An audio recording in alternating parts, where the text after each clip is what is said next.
Vampire War for the Second City is a Vampire the Masquerade 5th edition actual play podcast presented by DM Fiat, with I, Dale, as storyteller. Please be advised that this podcast contains descriptions of gore, depravity, addiction, coercion, and other adult themes. This is not D&D.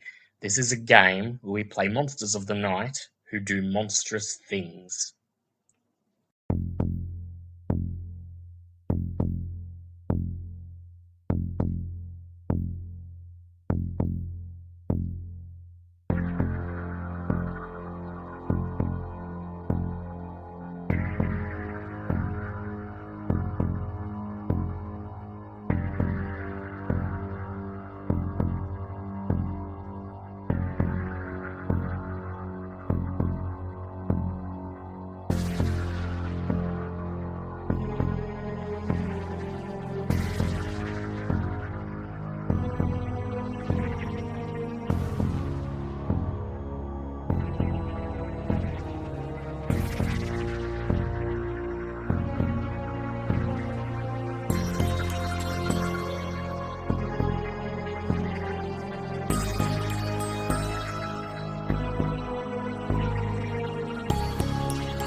They're all around you. Welcome back, everyone. Unlives hang in the balance as you must negotiate for Hope and Chimera's freedom. Tonight's episode is entitled The Belly of the Beast. And 3 of you are quite close to your beasts tonight. 2 of you are infected and Vince is hopped up on lupine blood, so let's hope that nobody plans to needle you to push you ever so close to an anger frenzy. So we're going to begin... Yes, go ahead. What are the odds? Yeah, what are the odds? So we're going to begin tonight with a flashback. It's January 2nd, 2021, the night after New Year's. Father Patrick has been brought to heel, and the coterie have been hailed as, well, as heroes for catching a Sabbat infiltrator. A position that, well, at least for Hope, will only be held temporarily. But for now, everyone is riding high on the adrenaline left over from that climactic battle and that sense of triumph. And we find Vince tonight. Vince has decided to spend the night away from the coterie. Perhaps after seeing Sylvia make short work of her sire, absorb his soul into her own. He's got ideas running through his head, things that he needs to grapple with, and seeing the happy, gloating faces of the rest of the coterie, indeed the hearing the praises of the rest of the Camarilla court, is not what he fancies facing at the moment. So we find Vince at the Black Room on the edge of Hobson's Bay. An old dive bar just a short distance away from the industrial estates of Port Melbourne. This, of course, is Thomas Roth's biker bar. Vince has just stepped into the dimly lit building, and his ears swell with the sounds of heavy metal music and the cheers and raucous laughter of the bar's clientele. Large, sweaty men wearing vests, jeans, biker patches. This is not Vince's usual scene. This is an anarch hangout. It's far away from Camarilla's idea of socializing as you can get. Vince, why are you here, of all places? Needed a change. And I'm frankly fucking sick of cam bullshit. Yeah. Perhaps the words of the Baron are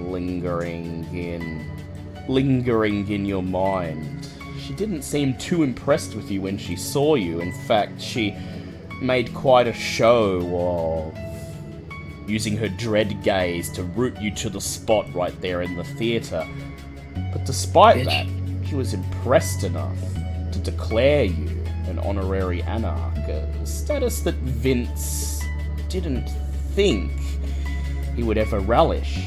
And yet, here he is, away from the Camarilla, in an anarch dive bar. So Vince, looking around, you take in the clientele, and they're mostly mortal. Bikers, roughnecks, ne'er-do-wells, biker babes, a couple of scene girls that have made unfortunate choices in life and have ended up here. They're not your crowd. There's a couple kindred mixed in among them. Anarchs, obviously, and they know who you are. Ever since you entered this tiny, cramped establishment, they've looked up from various points in the room, and their gaze watches your every move. Do you register their presence, Vince? I feel like Vince would, but he wouldn't acknowledge it. Yeah. Keenly aware that you're being watched, but making an effort to show that you're not fazed. You make your way over to the bar, where Thomas Roth, the burly gangrel, waits. He folds his arms as you approach, looks you up and down, and as you take a seat in one of the leather-backed stools, he smiles. Cam business got you down, huh? Yeah, Look, can I just get a drink? Drink, You want the swilled air heaven? He points over at the bikers on a nearby table who are downing grimy bottles of VB. Or you want something a bit more palatable to your tastes? You know what? I want to know what you like. Right on, he smiles. He says, look, normally I'd say you haven't got what it takes to handle it, but you know, that coterie you've been hanging with, they've been here before, and I watched them in the lot out the back where the guys leave their bikes. I watched them take on 4 of Spider's goons and walk away without a scratch. So I'd say shit. He smiles and says, I'd say you're just about ready. Look, here's what I like, he says.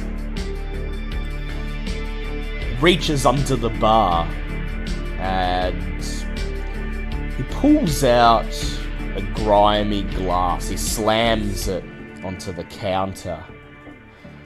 And then he looks over your shoulder into the crowd, narrows his eyes, catches the eyeline of one of the bikers, and motions for them to come over. The biker climbs out of his seat and dutifully makes his way over to the bar. Thomas Roth stares at him silently. His eyes flash yellow. Dominate. Something you wouldn't expect to see from a gangrel. They're not really known for that level of subtlety. The biker silently reaches into a pocket underneath his vest, pulls out a baggie. You recognise it instantly as cocaine. He drops a line on the counter, then leans over and snorts it, and then holds out his wrist in Vince's face. Roth smiles. I like to add a bit of spice to it, if you know what I mean. Looking past Bikey's arm straight into Roth's eyes, Vince remarks that he finds it impressive that he knows what he likes, but also that guy isn't going to work. Roth just smiles. He says, "Know what you like? You're full of surprises, Blue Blood." I know it was a stereotype and all, you yuppie types doing coke off the back of your credit cards and the like, but... well... keeps you sharp. Alright. We'll see if we can find someone suitable. Not sure we have your type here in this establishment, but... As he looks over your shoulder, he's interrupted by a loud whoop from somewhere in the crowd. You hear a male voice shout, "Yeah, right on, Chimera, fuck him up!" At this, Roth rolls his eyes and he sighs as you look over in the direction of the voice. There, you see Chimera. Although you don't know her yet. She's surrounded by a group of Roth's regulars. They're cheering her on. A couple of anarchs watch from the shadows, eyeing her, amused, seeing where this show is going to end up. Chimera, what are you doing? Chimera will be holding a broken bottle up against somebody. Yeah, so everyone's gathered around and they're cheering as Chimera holds the jagged neck of a bottle against the throat of a man who looks particularly out of place. He's not dressed in the usual ripped jeans and biker leathers. This guy's wearing a grey business suit. His spectacles are lopsided and nervous sweat runs down his face as he leans back in his seat. Chimera with one foot in his lap, threatening his life with the bottle. He looks up at her and he says, I'm sorry, I didn't mean nothing by it. It was just a compliment, that's all. Behind you, someone sneers and says, You don't come in here and say Chimera's got a nice ass and expect to walk away without a scratch, mate. She leans in closer to him, says, "Don't you ever fucking say that again," and gently, nicks his cheek to make it bleed, and starts to, grabs him by the scruff of his collar to walk him towards the front of the bar to throw him straight out. As you draw blood, the crowd roars in approval. The anarchs in the room perk up as the smell of blood tingles their senses. But they make no move, they just continue watching. Vince saunters over to the pair.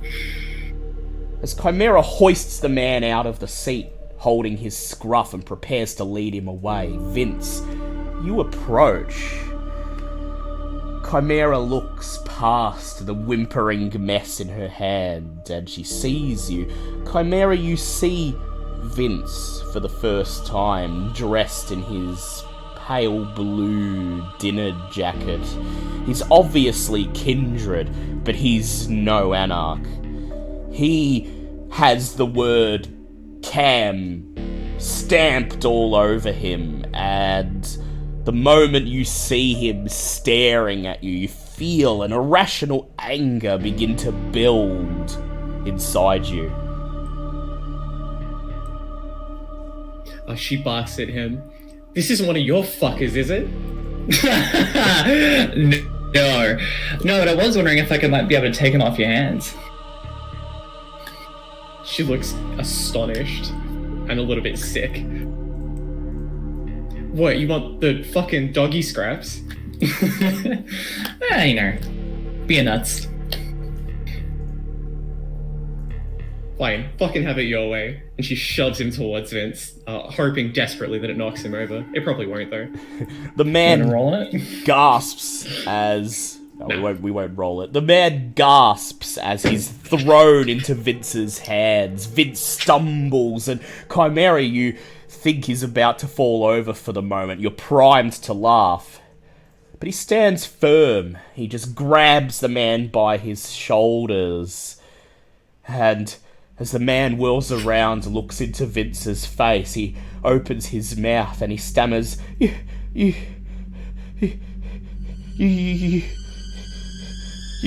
call the police, right? She's cut my throat, And how are you talking to her? He looks into your eyes. He's trying to find common ground, and he says, I didn't mean anything by it. All these biker bitches, you know, they're just asking for it. They will want you to talk dirty to them, and Did you ever actually ask them about that? Whatever, it's fucking worse that you didn't mean anything by it. So, you're not gonna do this again, huh? he shakes his head. No, oh man, they said this bar was fun. I should have stuck to the CBD. You gonna apologize to her? The man thinks for a moment. He's not in a position to fight back. He just sighs and extracts himself from your grasp. He brushes the front of his suit, turns around, faces Chimera, and sheepishly looking down at her feet, he says, I'm sorry, lady. I didn't mean anything by it. I thought that's what you girls like. That's all. Camarilla looks past him for the moment and feels kind of approving of the strange way that this Cam is holding themselves in a very anarchy sort of way. Maybe it's not as bad as she thought. And she turns very slightly to meet the poor sobbing man's gaze and looks him dead cold in the eyes and says, I hope you learned your lesson, and punches him straight in the gut. You punch him in the gut, he winces, ugh! Then his eyes roll back in their sockets and he falls limp, dropping to the floor. All the anarchs around you cheer, yeah! Fucking smash the man, come here! You look over at the bar, catch the eyes of your sire.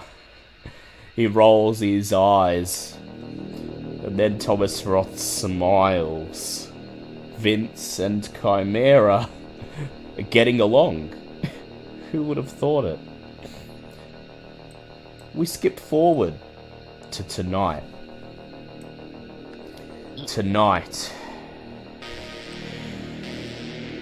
The night when Vince will help argue for Chimera's freedom. I'd like everyone to begin by regaining willpower equal to your composure or resolve if you haven't already. Or resolve, not combined. Not combined, composure No or worries. resolve. Only if you haven't done it One or the already. other. Yeah. And then, as your eyelids flicker open and you awaken in your havens, and the realization that in less than an hour you're due to face Squizzy himself in his Turak manner, to present the Flesh Crafter to him and clear Hope's name settles in, and you feel an overwhelming sense of dread and apprehension bearing down upon you. Please go ahead and make rouse checks to see if you get hungrier. Let's see if this sets the tone for the I rest do of not. the night. Oh, Vince is lucky. Chimera also does not. Okay, I'm at 0. I do hunger. not. Okay, Derek. Derek. Oh, success, so I don't resolve. No one gets hungrier. Wow. Still riding the high. You're still riding the high from the events of last night, clearly. You brought in the Flesh Crafter, dispatched several of his abominations, destroyed the Macedon factory on your way out, and then survived a chance encounter with lupines. Lupines who clearly hadn't been around the block yet, but lupines nonetheless. Nothing can touch you tonight, you feel. Your confidence quickly dispelling the sense of dread. Tonight's just a formality, just the epilogue to the action-packed events of last night.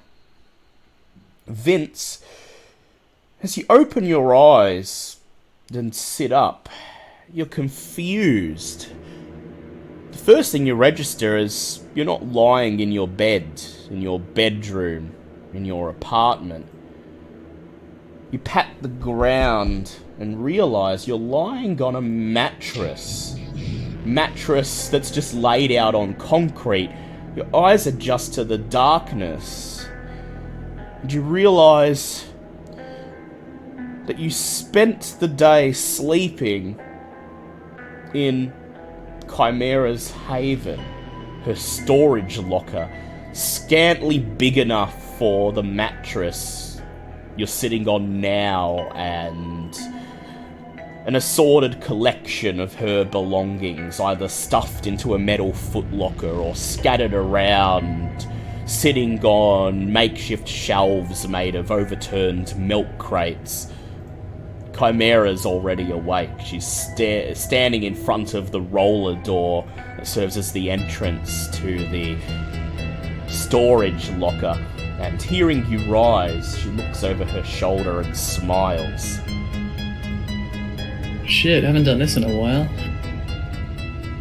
I thought you'd never wake up. God damn. Look, I'm a heavy sleeper. How do you think I stay so pretty? Of course, last night, Chimera saved Vince from the jaws of death, and in a blur, this all comes back to you. You very nearly perished as the lupine leaned over you, ready to rip out your throat. Chimera ramming into it with her vehicle, one of the Thin Bloods pulling you into the back seat. By the time you got to the city, the sun was very nearly about to rise. The first rays of sunlight were already visible on the horizon. There simply wasn't enough time to get to your apartment in the city proper, or at least that's the excuse you used. Anyway, it's time to see the prince. Hope, You're up first. You awaken in your secret haven underneath the shipping container on the Footscray Harbour. And as you rise off the mattress on the floor, the first thing you do is peer over to the corner opposite where you're sleeping and confirm that Alexander is still there. You see his torpid, staked form lying on the concrete floor where you left it last night. Alright. Slickflower and John Goulman would have been dropped off in the hotel room with Emily. Indeed. Along with the specimens you obtained from the factory, which would have been passed along to the Anarchs at first opportunity. Yeah, with Barcules is down here with me, but he's paralyzed, so I'm just going to check on him and make sure he's still alive. So, you head over to the mini bar fridge that serves as Barcules' home, and pull it open and peer inside. Would you please describe what Barcules is? So, on the last end of the battle, Hope called dingoes to attack the werewolves, but we were out of there before any of that could happen. She got one lonely dingo bounding up to the car a few miles later, and she pulled over, let it in, decided, I got a werewolf farm here. And if I can keep this thing technically alive, this might be useful. So she basically took it, stuck the arm, grafted it to the dingo, tying the blood vessels into the dingo's system, and then paralyzing it just in case the werewolf arm made it nuts. Then she drove merrily back along with Barcules whimpering along beside her. So Barcules is curled up in the vegetable cooler at the bottom of the fridge. He's barely older than a puppy. He just manages to fit, and the cold temperature inside the fridge helps keep him pacified along with the paralysis. The temperature won't kill him. You made sure to give him extra insulation for that, but for now you want to ensure that whatever remains of the lupine in that arm does not take over this poor dingo, and you're relying on the near freezing temperatures to assist in that. The dingo himself is curled up, deeply asleep, and the lupine arm is draped over his back. As you stare at it, you see one of the paws twitch. Okay, stable for now. That works. I need to move quickly. So Hope is gonna go call a duffel bag of rats. Go ahead and roll for that. You climb up out of your haven, stand in the dockyard, and rouse the blood to summon some rats. I fail and get hungrier, but that's okay. Because that's 3 successes. 3 successes. You hear rustling, whirl around and see 3 large, grimy black rats dash out from behind a nearby shipping container. They gather around you as if you were some sort of rat god, look up at you, awaiting your judgment. You reach down, grab them by the scruff of their necks, and toss them into the duffel bag. Only 3. That's okay. 2 of them are getting chomped right now, and then Hope's gonna start working on that operation on herself I told you about. Yes. Yeah, I will roll for it if you want me to. So you're about to zip up the bag, and then you feel the beast inside beginning to purr, and you remember what you have ahead of you tonight. You want to make sure that your beast is as pacified as you can possibly make it. So you reach down into the duffel bag, hoist out 2 of the rats, leaving one inside. He looks up at you, lonely, as you zip the bag shut, and then you drink the other 2. And as I start flesh crafting myself, the third one gets consumed as well. In the process. Midway through, a thought occurs to Hope, and she wipes off a hand and texts Vince. And the text says, "Dude, 2 things. Number 1, factory go boom. That one Land Rover left behind on side of road. Might want to report that stolen ASAP. Number 2, given who we're going to be accusing tonight, you might want to secure your fortune from him and find alternate lodging for ASAP." So Vince, as Chimera leads you through the storage locker facility, past the reception desk where a bored-looking middle-aged man thumbs through a fishing magazine, your phone vibrates. Grab it out of your pocket and finds the 2 texts from Hope there on the screen.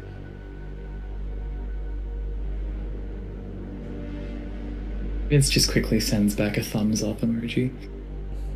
See you at the place. Hope sends back, and then she resumes work on herself. You step back into your shipping container, Hope, and get to work. Please go ahead and make a flesh crafting roll. Alrighty then.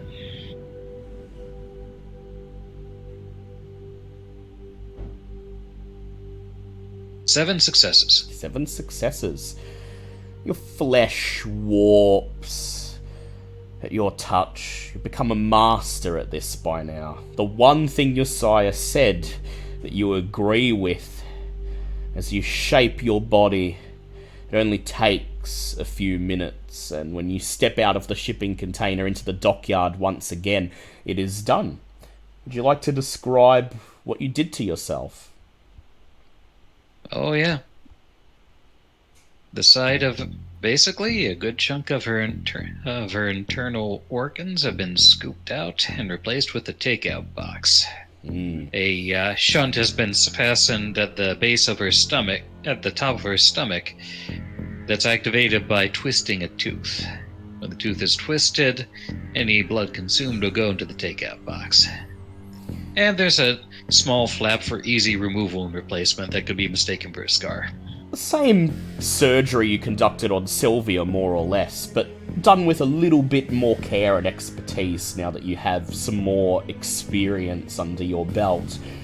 You remember when Squizzy's first impulse upon disciplining Spider was to have him blood bonded, and you're prepared for this. Look down at your phone. It's 20 past 8. You're supposed to meet Adiz at Squizzy's Manor at 9.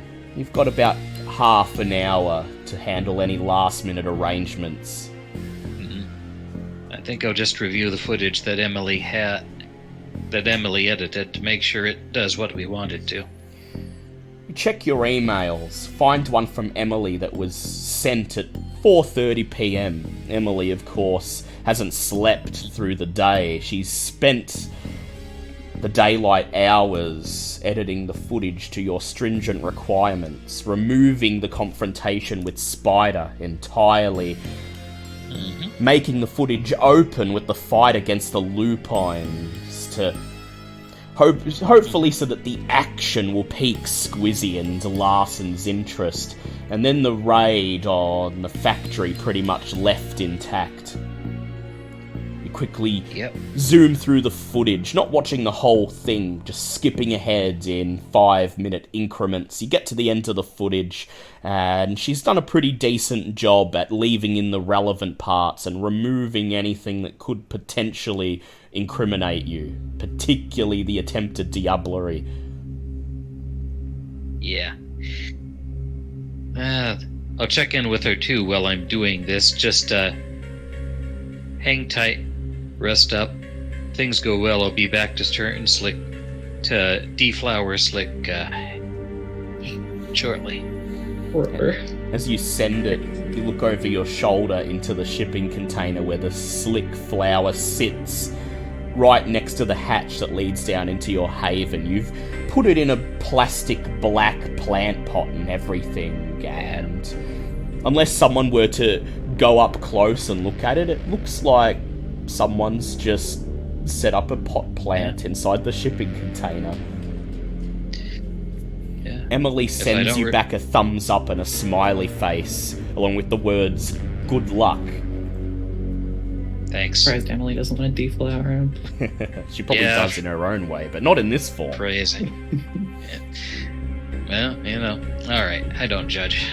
And then that's getting Alexander to the second Inquisition SUV, and, Yeah, it's a simple matter. He's still torpid, flesh stony, his body hard, stiff.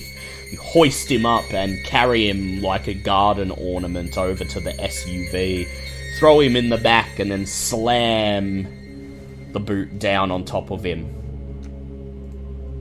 And then I'll text the team. Go time.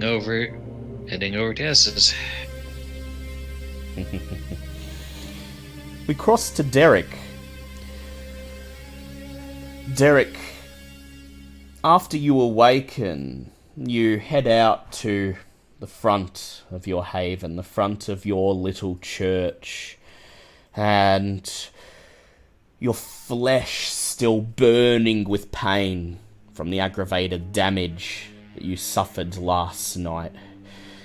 You hunch over the altar, address your flock, and gasp, Tonight you will be brought ever closer to enlightenment."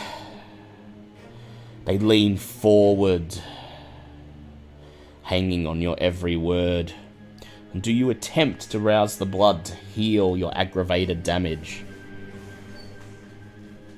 Yeah. Please go ahead and make 3 rouse checks for me.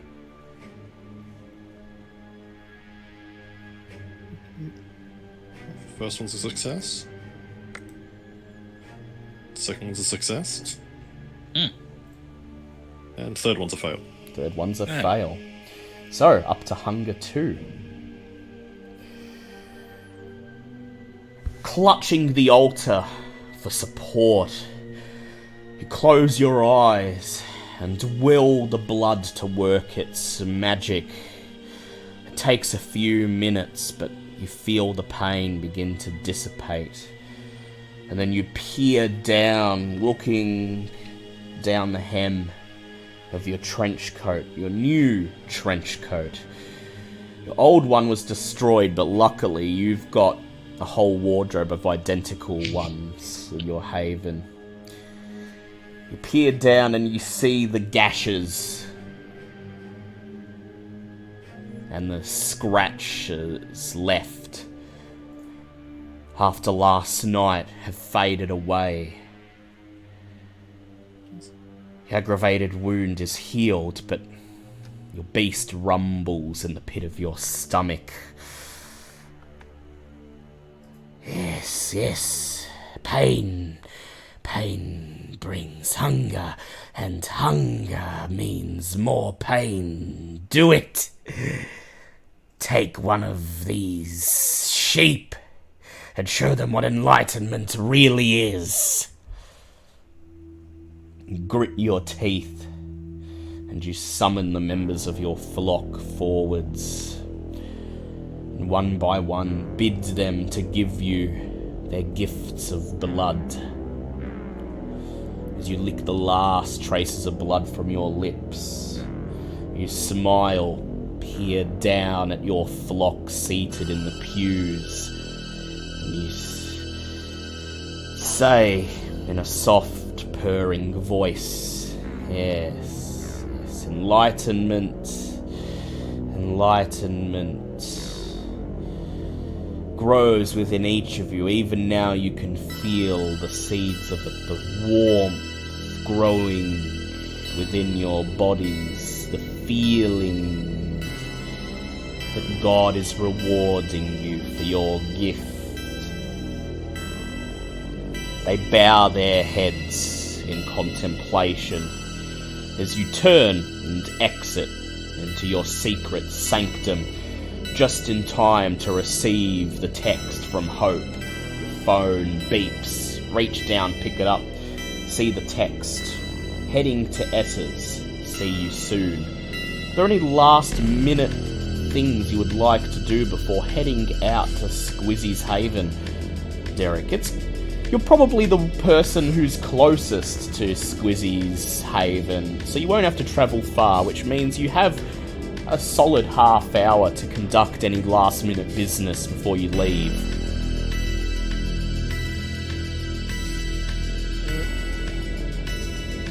Yeah, I suppose I'm gonna try and see what I can find in my library about, like, any old laws pertaining to Tremere and Zemesis, or, like, any long-forgotten, like, somewhat peace treaty that was once enacted but no one remembers.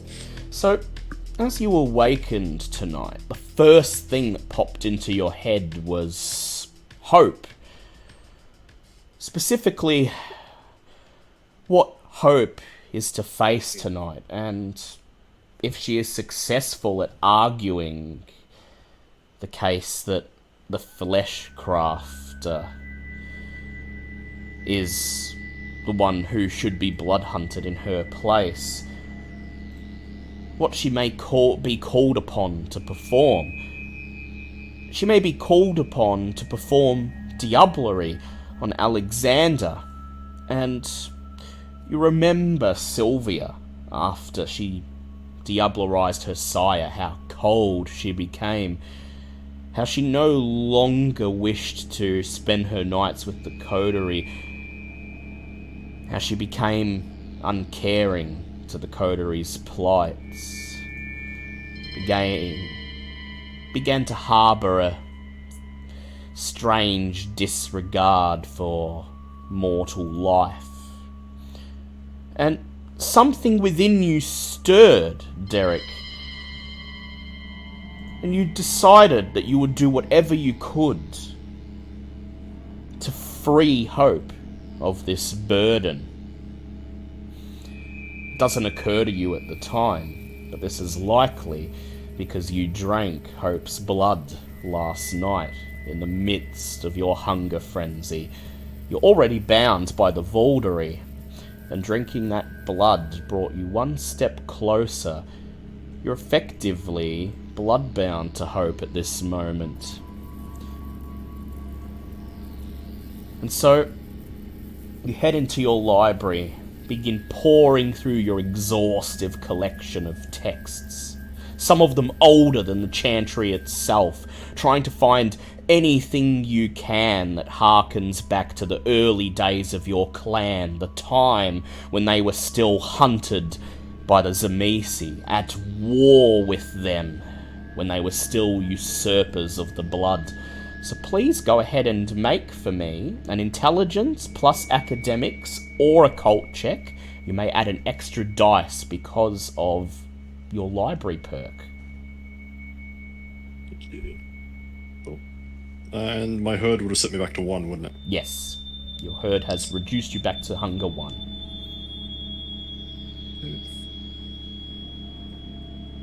Which I believe leaves 2 more dots of herd in case you need them later. Yeah. Extra one for the library.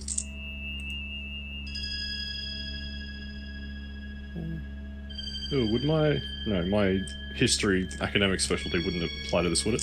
Actually, yes it would. Add an extra dice for your specialty, because you are delving into history.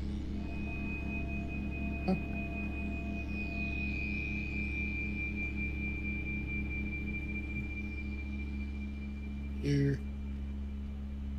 Okay, that's 3 successes.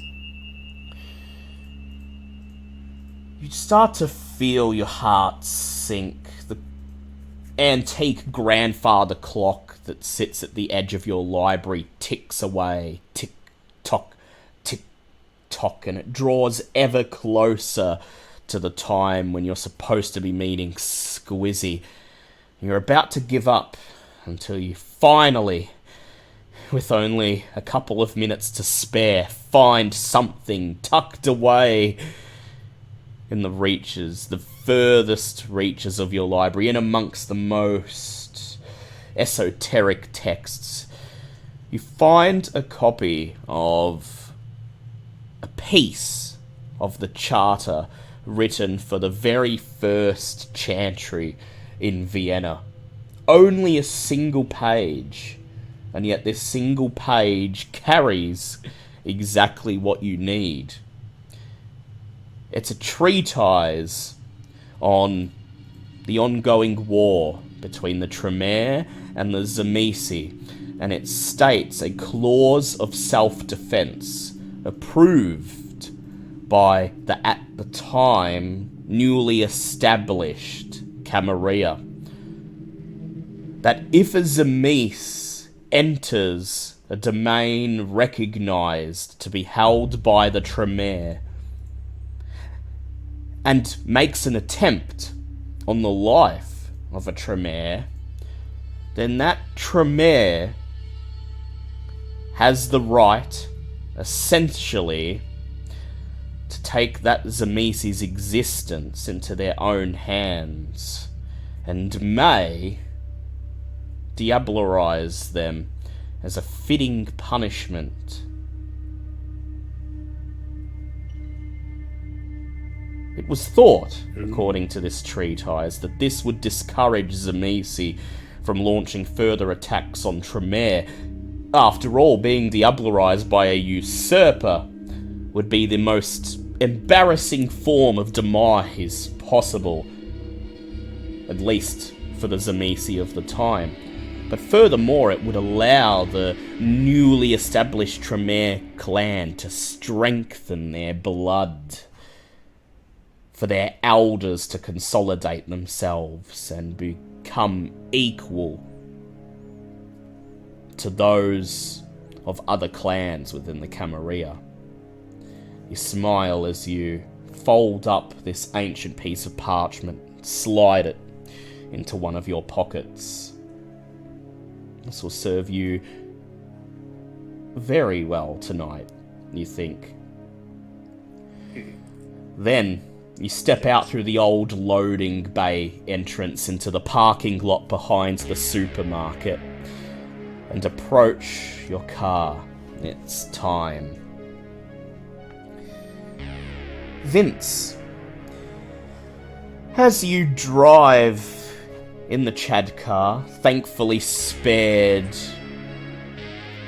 the onslaught of last night's events, sitting safely next to Chimera's Haven, as you... Badly, even. Yeah. As you make your way through the city towards the eastern suburbs, and the skyscrapers and city lights give way to parks and McMansions, do you make good on Hope's advice and report the Land Rover that you left behind stolen? I do. As you drive, dial the local police station, and after being left on hold for 15 minutes, you finally get through. It's a formality. The officer asks for the license plate. You recite it as best you can. You give him your name, Vincent Merriweather. He doesn't seem to recognise it, but he notes it down. He says, "Okay, Mr. Merriweather, if we find it, we'll let you know." Thank him for his time, and then continue your journey. Derek, it's a good thing you don't have to drive far to get to Squizzy's Haven. It's a straight shot through East Melbourne and Richmond down into Toorak, because your car is not in the best state after last night. There are still several very visible dents in the bodywork, and a couple of times as you drive the car you hear the engine splutter. A couple of unexplained clicks and whirs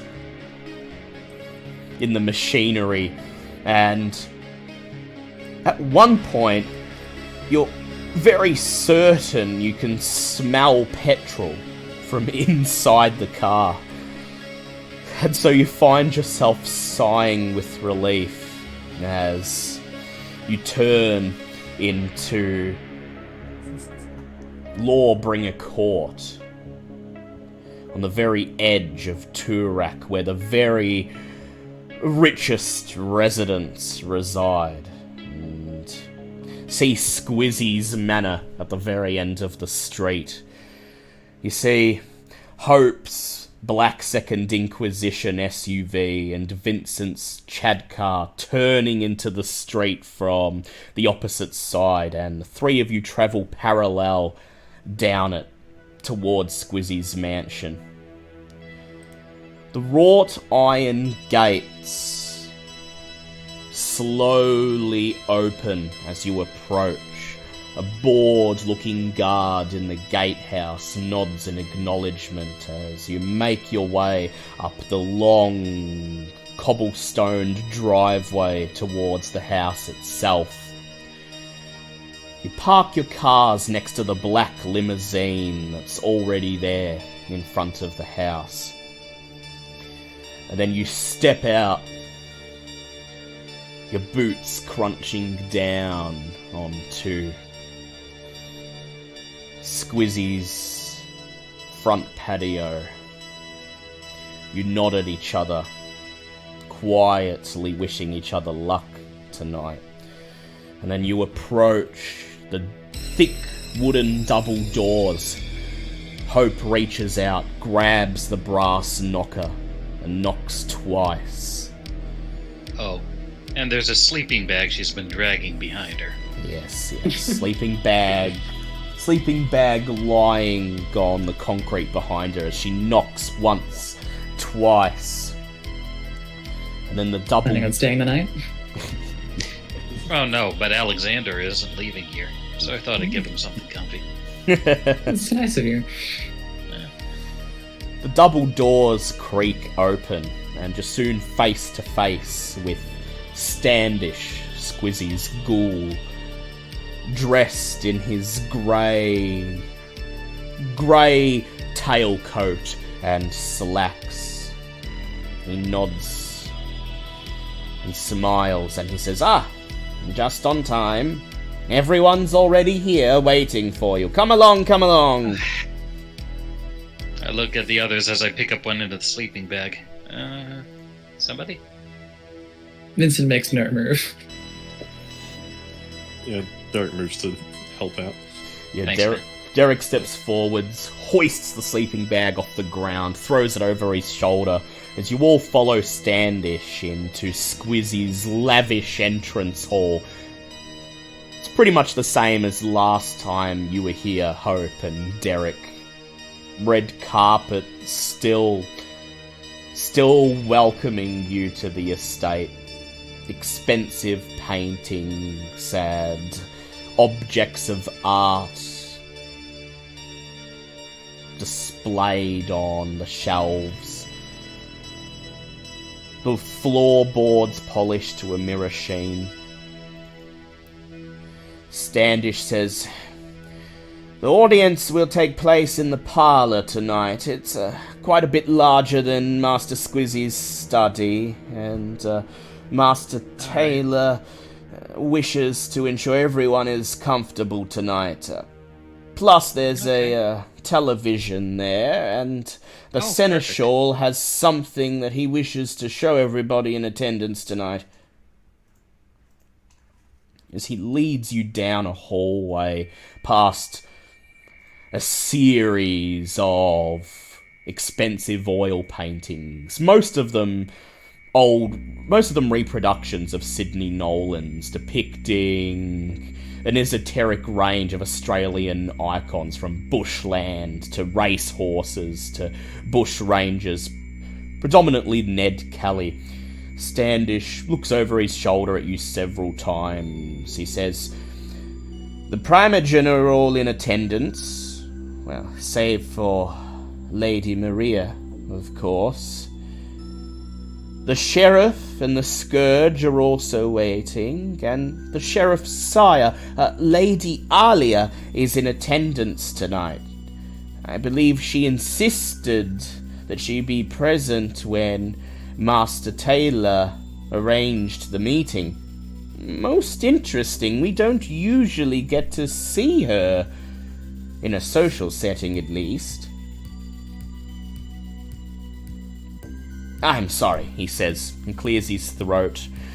And he says, Lady Hope, and he looks over at Chimera, looks her up and down, and then frowns in obvious disapproval of her combat boots, modcon leggings, and leather vest. I'm sorry, I don't believe we've met, miss. He holds out a hand. Chimera just looks around to her, about to panic. This is Chimera. She assisted us with a matter of great importance to the city. An anarch, Chimera? says Standish. Yes. Well then, Standish stops, causing you to all halt in the middle of the hallway. He turns around, clasps his hands together, and he says, Please understand, Lady Hope, Lady Chimera, that tonight is no mere social call. Rest assured, Master Taylor, and indeed Master Larson, bay for your blood this night. Consider this a hearing, a tribunal. You are here to argue your case. Do you understand? I understand completely, sir. Yeah, Chimera, it's understood. not too late to Absolutely. back out. Oh, that's an option? Vince just sort of squeezes Chimera's butt. Oh my god. Jesus. You'll be fine.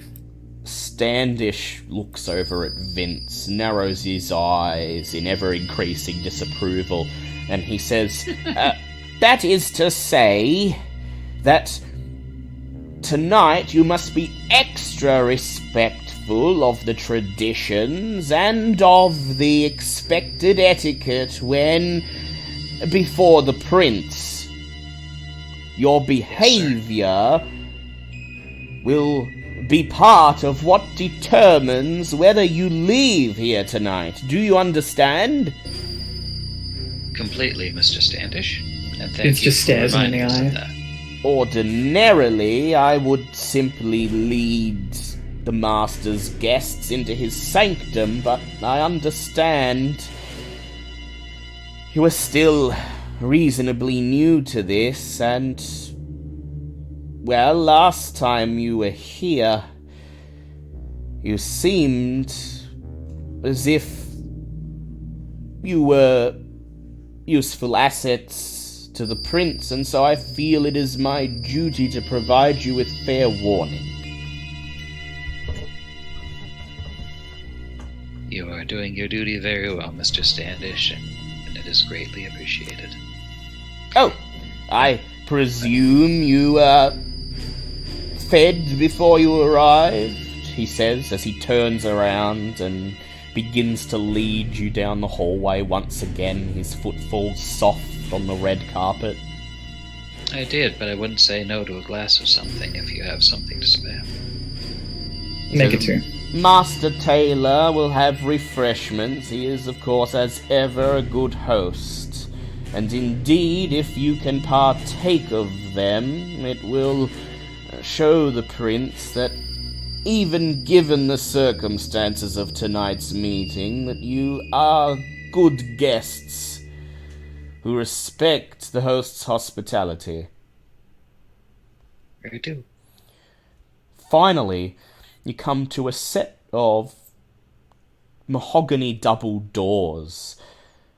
Engraved into the woodwork is the image of a lion's head. Standish takes a bow, gestures towards the doors, and he says, And here we are, the parlour. Best of luck. I'm afraid my kind are not permitted to be present in Master Taylor's important meetings, but I will be thinking of you, and it is my sincere hope that I see you pass through those doors again at the end of this night. Let's both, well, hope is what I deal with every night. You're a good man, Standish. Keep up the good work. And then Hope steps forwards, presses her hands against the door, and they creak as they open, admitting you all to Squizzy's parlour.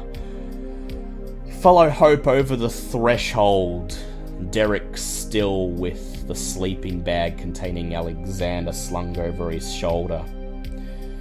The parlour smells of rich wood, dark alcohol, and fragrant potpourri, a mingling of comfort that pairs well with the worn leather of the high-backed chairs dominating the space. Tapestries adorning each wall depict famous Australian bushrangers throughout history: Mad Dog Morgan, the Cali Gang, the cannibal Alexander Pierce. Small piles of books, some of them half open, adorn the wooden tables throughout the room. Several people look up as you enter.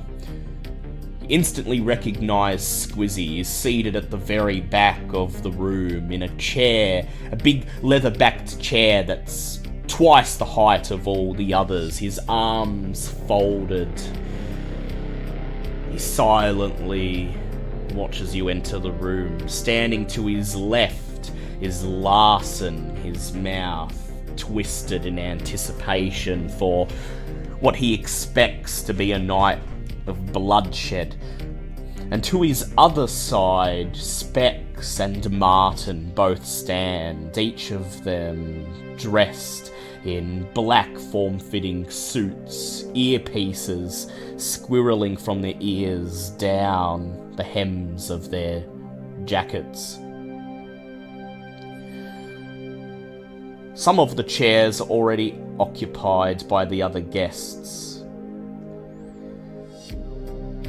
Thornton Adams, and to his left, Elliot Palmer, dressed in a black tank top, a gold chain around his neck, wearing khaki cargo shorts. Smile coldly as you enter. And on the opposite side of the room sits Professor Cypher. Right next to him is Adiz, who, in spite of himself, winks as you step into the room. And on the other side, a slender, brown-skinned woman wearing a long black hooded dress who could only be Adiz's sire, Alia. You're all conscious of all of these kindred watching your every move. As you approach 4 of the vacant leather chairs and take your seats. As you sit down, Vince, I would like you to please go ahead and make for me a composure plus wits check. Sure. Buffing has how many dice? How many dice again? 2. 2 if your blood potency 1. Lovely. So that's it's a 7 dice pool. Because those are both buffed. Yep. Go ahead and make. So that is. Hunger was 3. Yep. Excuse me. Sorry. 2 successes. Fucking hell. 2 successes. Okay. I will be rolling for Thornton Adams. So that will be. Ooh. Okay. Dice pool. I will not specify yet. So that is 4 successes from Thornton Adams. So, Okay. Vince, as you sit down in your chair and the others take their seats beside you, you become aware of your sire and of Thornton looking over in your direction. Their gaze seems to be on you specifically. And as you look back at them, Thornton simply smiles at you, a cold, knowing smile. He raises a hand in greeting, and then his voice, oozing with smugness, says, "Good of you to join us tonight, Mr. Merriweather." So good to see you. I have a feeling your presence will be the deciding factor in tonight's events, Thornton says as he leans back in his chair. How you flatter me. And then, somehow, Vincent, you become aware of a feeling of irritability. It starts as nothing more than a rumble in the pit of your stomach, and then the longer you stare into Thornton's smug face, the greater it becomes. Within seconds, you're suddenly extremely agitated, fidgeting in your seat, looking from left to right at your companions for reassurance. And as you do, Hope takes the opening. Imogen Adams, it is indeed my hope that the presents we have brought will assist somewhat with our case tonight. Prince Taylor, Seneschal, esteemed Imogen, Scourge, thank you for allowing us to attend this audience. Go ahead, Hope. Please make a charisma etiquette roll for me. Alright. Thornton just leads back in his chair. He doesn't even glance over at Hope. He simply says, "Indeed, it's a pleasure." So, charisma etiquette. Beside him, Elliot Palmer curls his bottom lip in amusement. So, only one success. Only one success. Okay. We'll get to that in a moment. So, Vince, you're suddenly feeling extremely agitated. You're not sure why, though you think Thornton's got something to do with it. Try as you might, you can't dispel this sense of restlessness. Thornton has used a presence ability from the player's guide known as Subtle Messages. He's changed your emotional state to agitation. And Vince, while you are in this state, any social action you perform that is not directly antagonistic towards your opponent will have a penalty dice. And also, any willpower damage you take that is specifically from an insult or a belittling comment will provoke a frenzy check. Oh, Jesus. Okay, I really need to get a feed soon, then. You buffed composure, right? Wait, sorry, what? Did you buff composure? Yes, I did. Okay, that's good. The other Primogen, Cypher, simply nods. Adiz and Alia nod. The Seneschal and the Scourge make no movement, but Squizzy smiles at Hope, and he says, Good, welcome. It's a pleasure to have you. And listen, I know the circumstances of tonight are, well, less than pleasant. It's nice to see that even now you step into this room and realize that, well, we can talk like friends, of course. Yeah. For after all,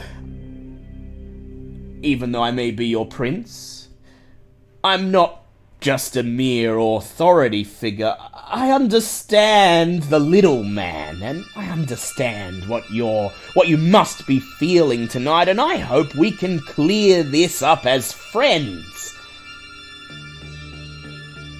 Won't lie, I'm terrified, so that's my hope too. Squizzy looks over at Derek, who's laid the sleeping bag containing Alexander on the carpet in front of him. He says, "A gift? The sheriff did say that you, were bringing somebody of importance tonight. I presume that's him there in the sleeping bag?" He is one of 2 gifts, sir. Well, let nobody say you are not good guests. You've come here, greeted me as a friend, and brought a gift. Oh! He says, before we begin, refreshments. He nods at the seneschal, who nods back. The seneschal steps forwards, picks up a silver tray from the table in front of Squizzy, and walks towards you, proffering the tray. Upon it are 4 wine goblets, each of them filled with blood.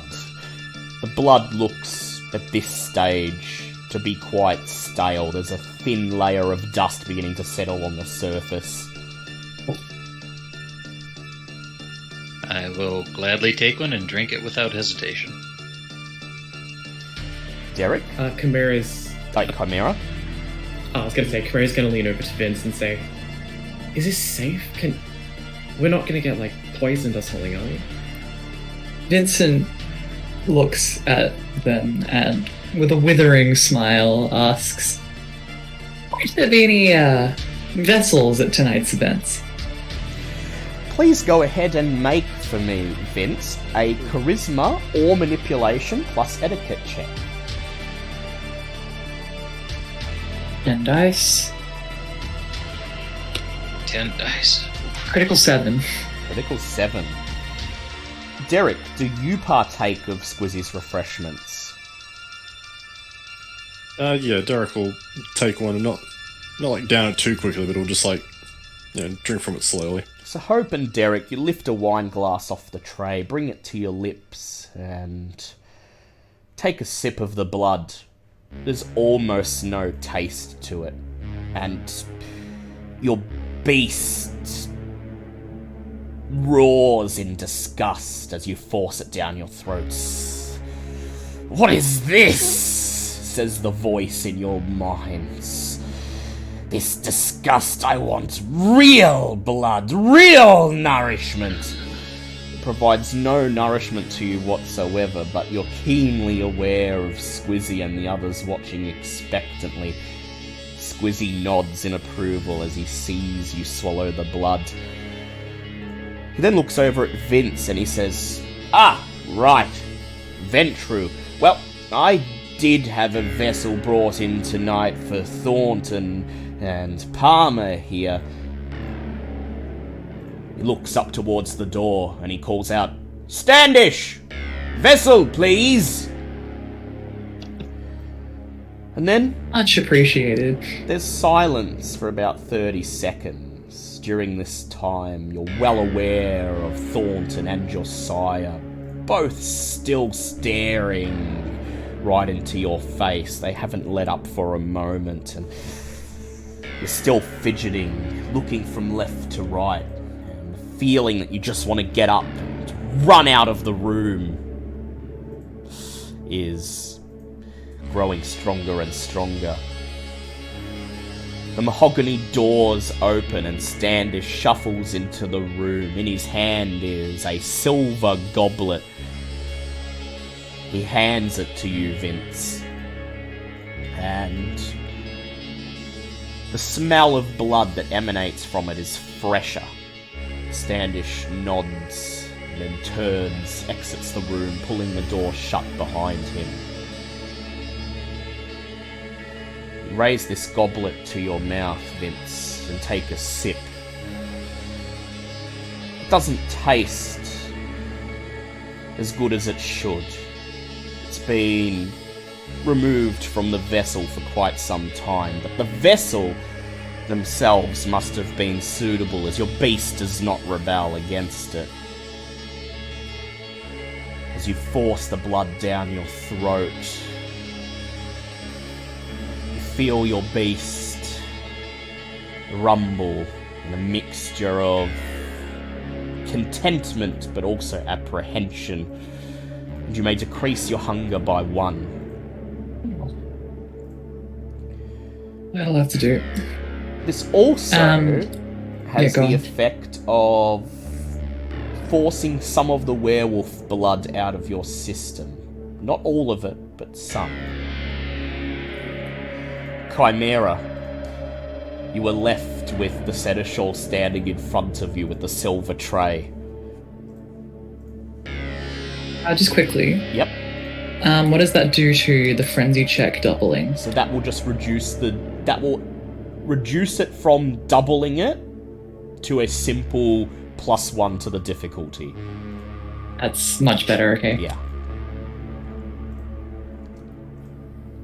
Camarilla looks up to the seneschal and meets their gaze and looks back down at the tray, kind of hesitantly picks up a goblet and gives them a little curt nod, trying not to bring too much attention to myself.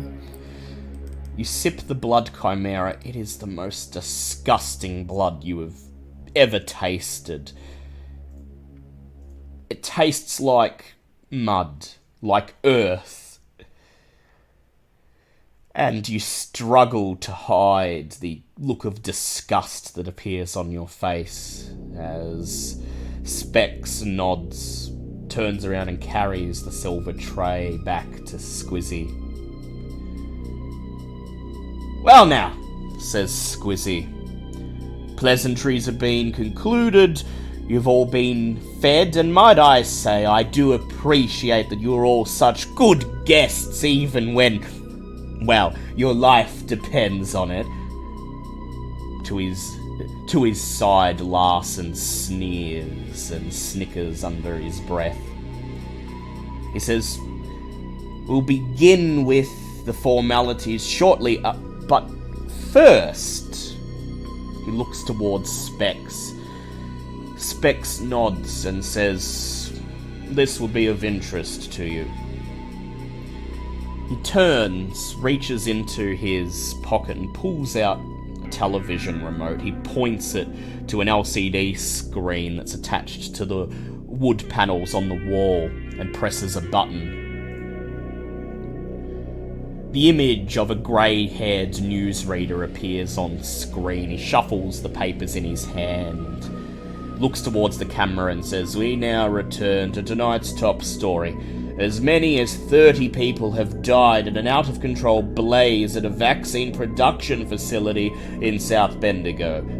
Aerial footage of the Magadon lot appears on the screen, the factory just barely visible in the clutches of a raging inferno. The fire is believed to have started on the factory floor of the Magadon Pharmaceuticals facility just after 3 a.m. last night and quickly grew out of control due to the electrical equipment within the facility. At least 30 employees are believed to have perished in the resulting inferno, though SES representatives have warned that the extent of loss of life so far cannot yet be determined due to the state of remains recovered from the site. The footage of the flames cuts away.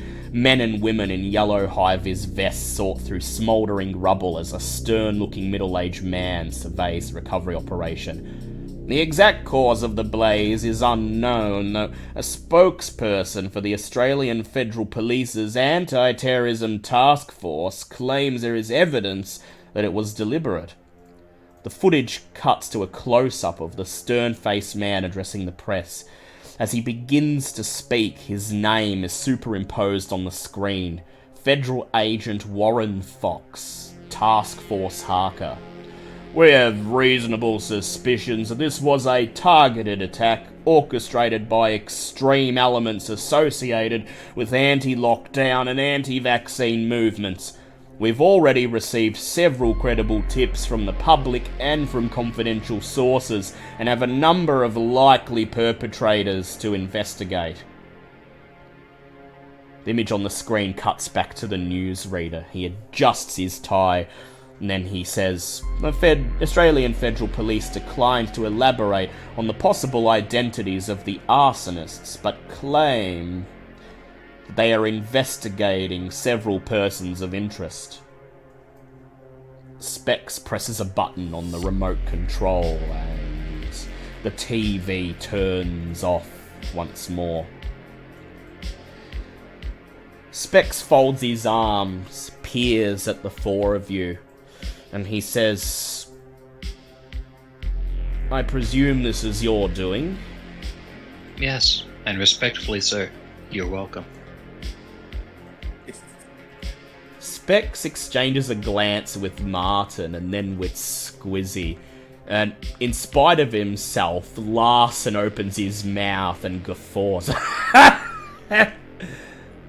Squizzy shoots him a look, immediately shuts his mouth. This statement may require some explanation, but if you wish, The Seneschal frowns and he says, "By all means, please explain. You do understand that Operation Unicorn was the trump card of Task Force Harker, was. and by taking it out of commission..." He looks over at Martin. Martin steps forwards and he says, "Well, according to my contacts, the number one priority of Task Force Harker at this time is to identify and apprehend those responsible for the destruction of the Magadon facility.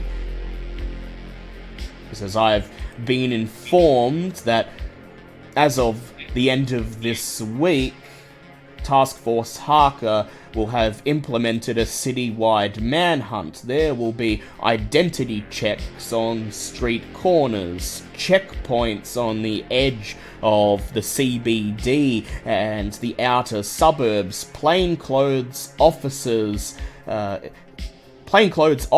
undercover in some of our most well-known hunting grounds.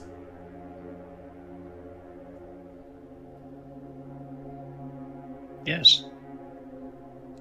Adiz clears his throat, and he says, and, Adiz raises his hand, And? Forgive me for interrupting, dear Seneschal. The Seneschal nods and says, "It's fine, you are the sheriff. Any extra evidence you can bring to the proceedings is appreciated." Adiz says, "Well, not evidence as much, but I would like to point out just how important Operation Unicorn was to the SI. My clan were under mine and my sire's orders, keeping tabs on this particular plan for quite some time. As long ago as 5 years ago, they had already begun preliminary research on what would later become the virus. Several groups of kindred went missing around that time, taken away to Second Inquisition population centers so that they could study hunger and frenzy. They've been building towards this for quite some time." At this, the Seneschal just nods, and he smiles, and he says, "Yes, and indeed Hope and Derek here, and a number of others who are not present, are the survivors of one of those population centers. Is that not correct, Hope, Derek?" That is correct. We woke in a meat locker together, saved ourselves, and found out very quickly from a friendly Ventrue who came to save us. Marcus says... And I'm going to throw an insight at Palmer as I do that. Go ahead, make a wits insight check.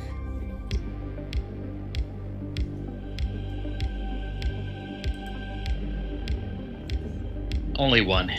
I'm a bit busy. You see Palmer raise his eyebrows, and he says, "So that's what happened to Marcus." Behind him, Thornton says nothing. Indeed, seems to have no reaction to the news of what happened to this Ventru, as if he already knew. And across from him, on the other side of the room, Specs, the Seneschal, simply nods imperiously. We had no idea what we were. We were very lucky to survive the night, and the little charity extended it made quite a difference. Adese allows his mouth to drop open in shock. Quickly composes himself. He looks over at you and he says, "What? Wait, you're serious? You survived one of the population centers? It was the second worst thing I've ever survived." He folds his arms, he leans back in the chair, and he just lets out a laugh. Of course. Oh, that explains everything. Here I am wondering why neonates are so effective at carrying out the prince's troubleshooting, and it turns out it's because you're the lost group. He says, "Do you realize how incredibly lucky you are to be here tonight? No other group survived, was ever seen again." I didn't realize that. At least, according to my clan, at least 8-9 kindred were taken by Second Inquisition research teams, and they were never seen again. 9 others? Okay, holy shit. Well, I mean, sample size of half, more or less. There were 6 of us in that meat locker. Okay.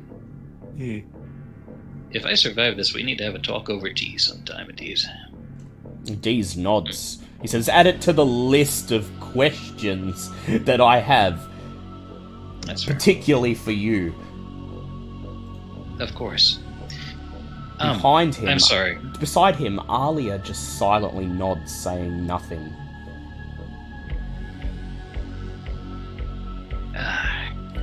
"Well now," says Squizzy. "You said you had an explanation.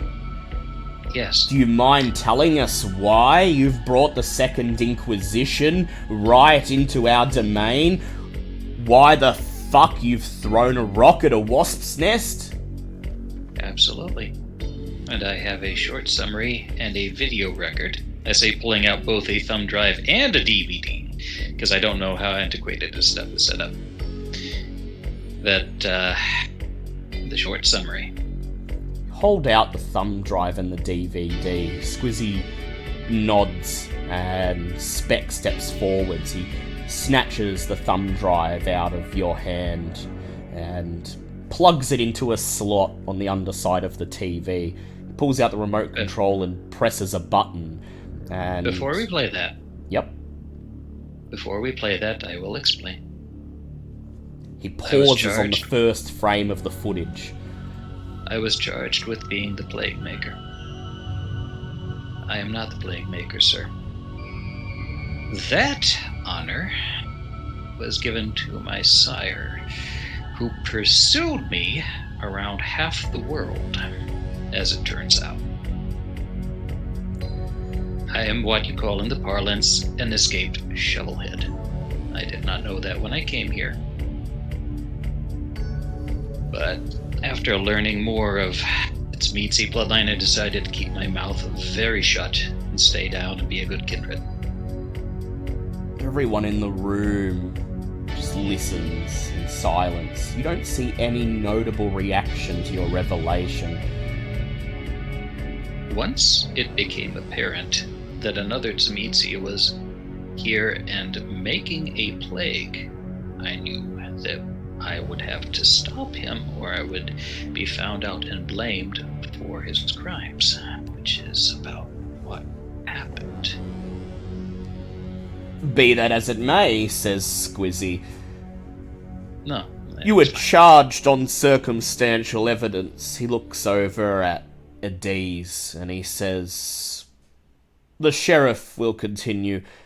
Adese clears his throat and he says, "Well, the circumstantial evidence was that when Hope was compelled to present patient 0 to myself so that he may be passed on to Professor Cypher, Hope absconded with patient 0.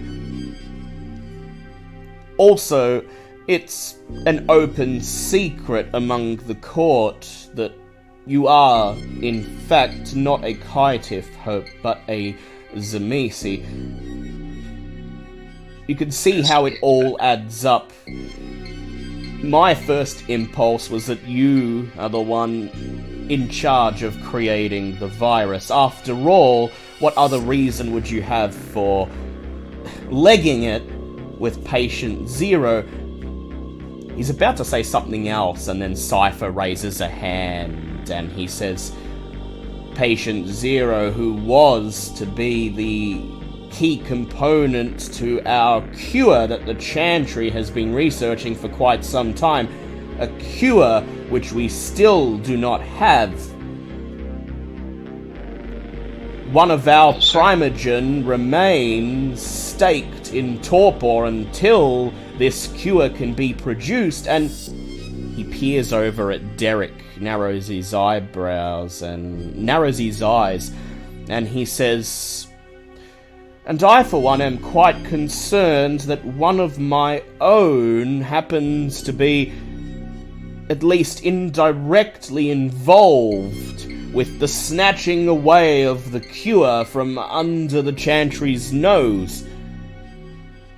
Well, sir, I admit that Cypher holds out his hand to silence you, and he says, Derek, by all means, please explain your perspective on these events. You call yourself Hope's coterie member, and you have sworn allegiance to me as your regent and your Primogen, and yet the cure remains missing, and, well, there are rumors that you've been assisting Rogue Tremere with a project of considerable importance.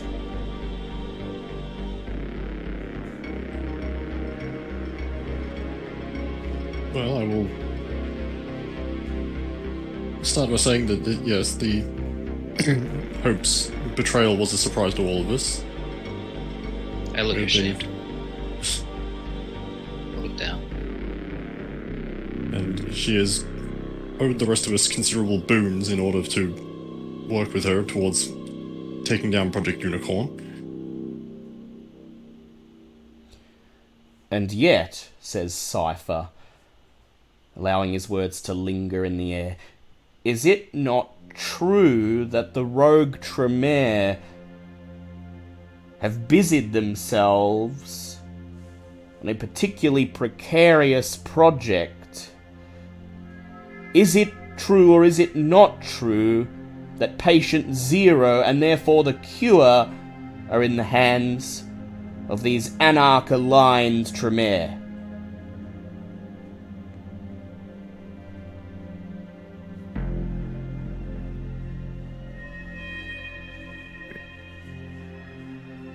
He's still looking at Derek. He's still looking at Derek.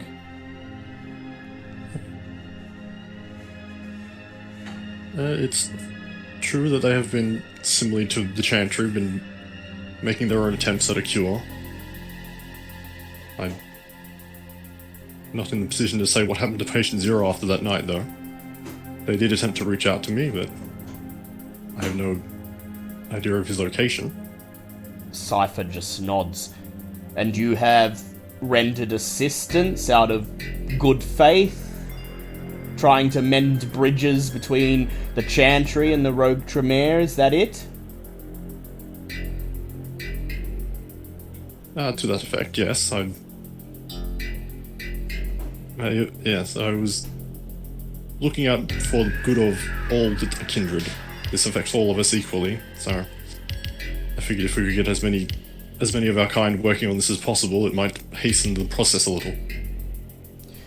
I'd like you, Derek, to please go ahead and make a charisma plus persuasion check for me.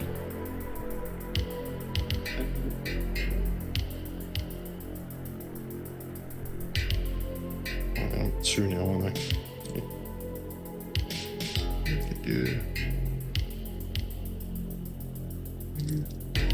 Any of the etiquette or politics specialties apply?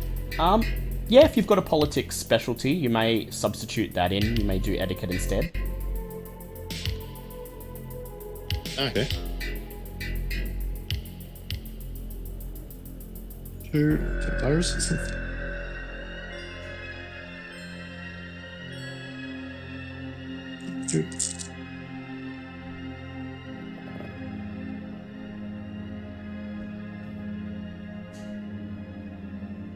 What is that? Do I... Yeah, this is probably important, so I'm going to burn a will just so I can reroll 3 of those. Yep, go ahead.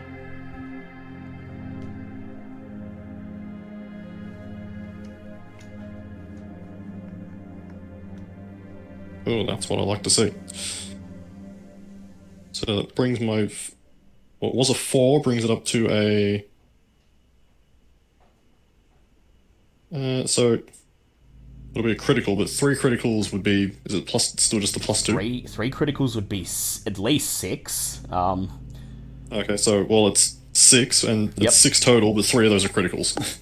Yeah, 6 total, but 3 are critic. Yeah, okay, so... Yeah. So Cyphers... so 3 10s and 2 successes. Yeah. 3 successes. I'm not going to bother counting it, but I know that it's more than Cypher's insight of 5 successes, so... Jesus. Good thing I re-rolled. He's a sharp one. Cypher nods and he says, "Acceptable. I must confess, I find you very intriguing, Derek. First the Thin Bloods, now this, cavorting with Rogue Tremere. You are...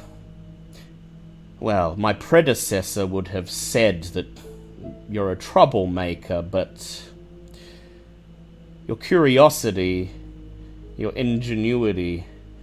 Well, they are good traits for a Tremere to possess, I will admit.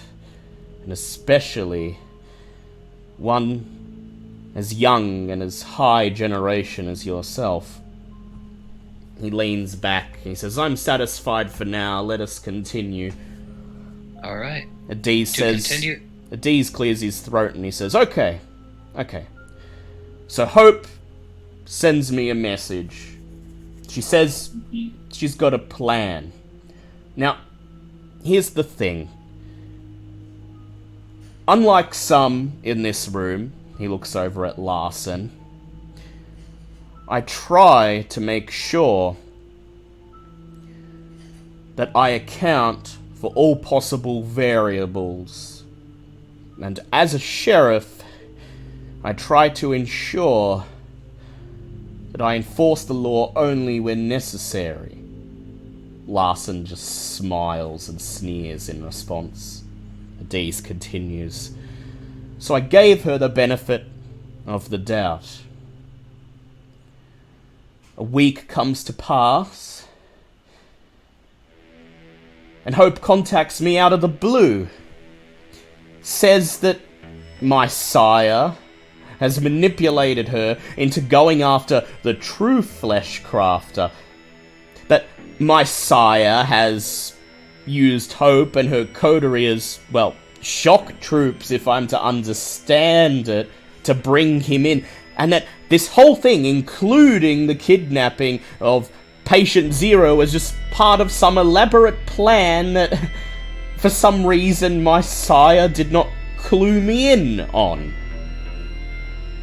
Squizzy frowns. He says, "Is that so?"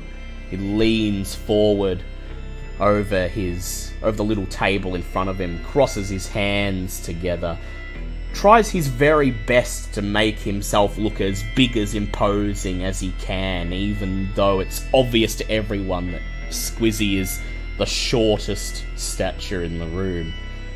He peers over at Alia and he says,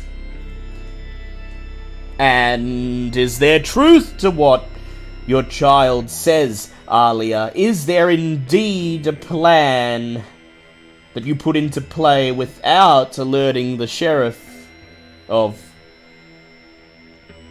Alia is silent. She looks over at you, Hope, a neutral look on her face. What do you say or do, if anything?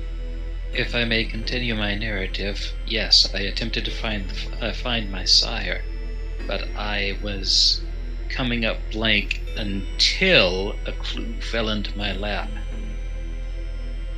A clue with a random assortment of letters on it that I could not decipher and didn't have time to investigate fully. A clue that I learned by chance she had signed her name to once I knew what her name was. Alia had found the location of the flesh crafter, and knowing that we were searching for him, dropped him in our lap with expectation that we'd either succeed or die, or in doing so weaken the flesh crafter enough that the second wave could take him down. Go ahead, Hope, make for me a charisma or manipulation acting. plus persuasion check. Actually, plus subterfuge. Acting. Acting. Right. Acting. Use your acting. Yep. 8. Okay, this is 4 successes, gonna willpower it because this is for all the marbles. 3 more, 7 successes. Alia peers back at you.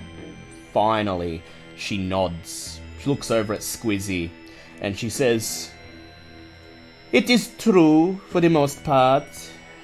They know my name, and that shows that they have resourcefulness.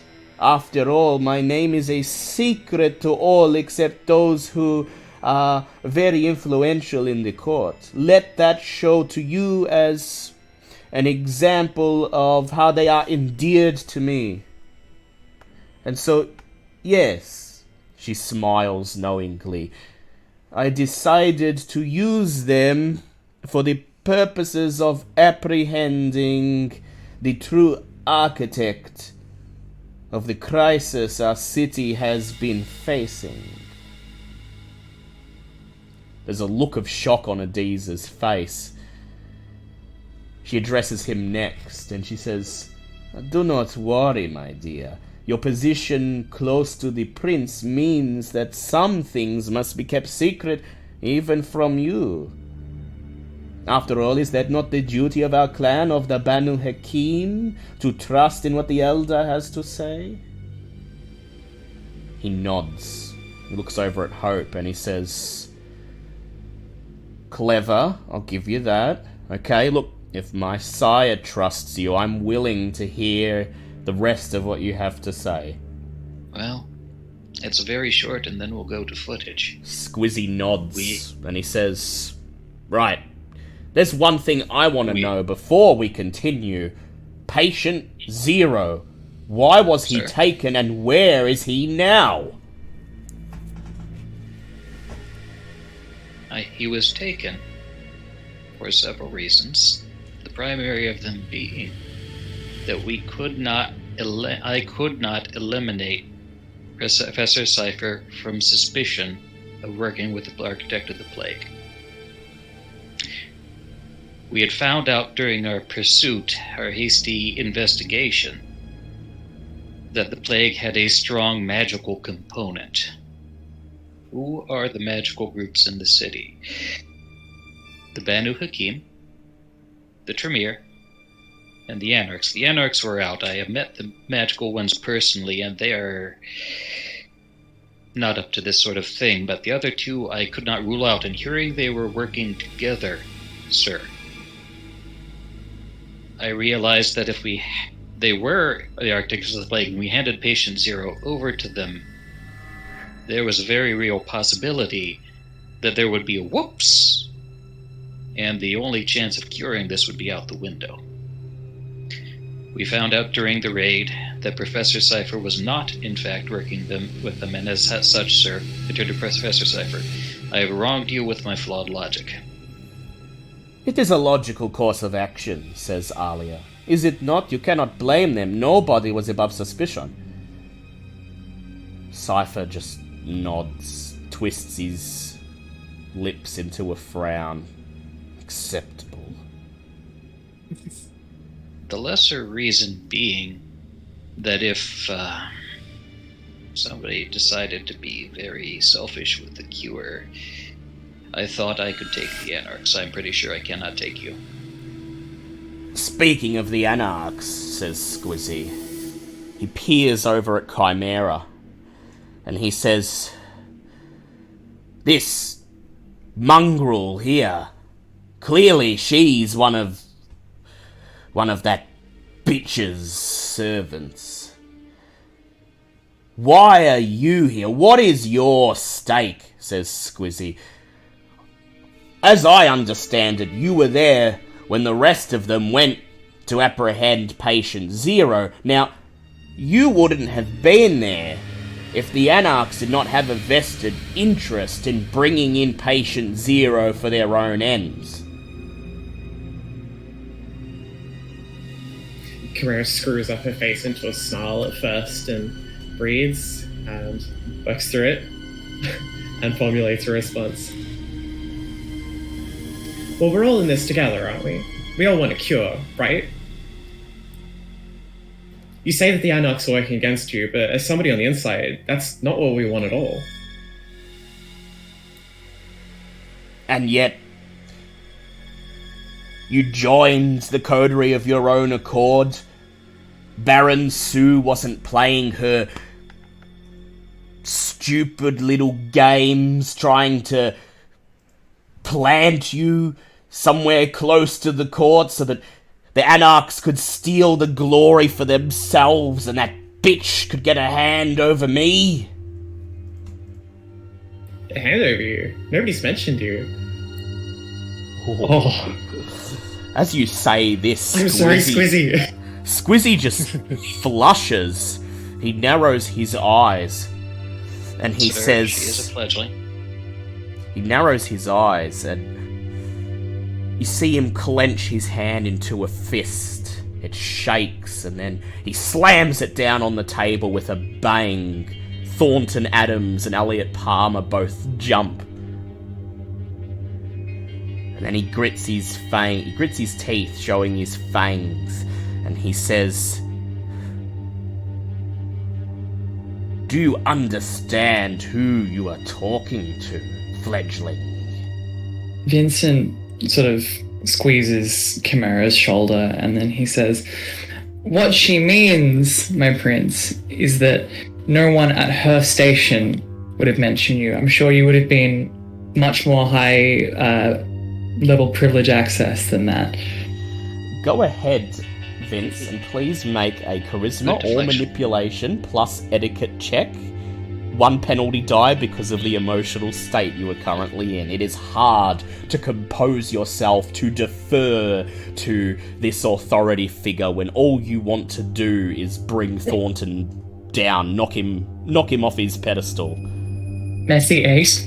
Messy 8.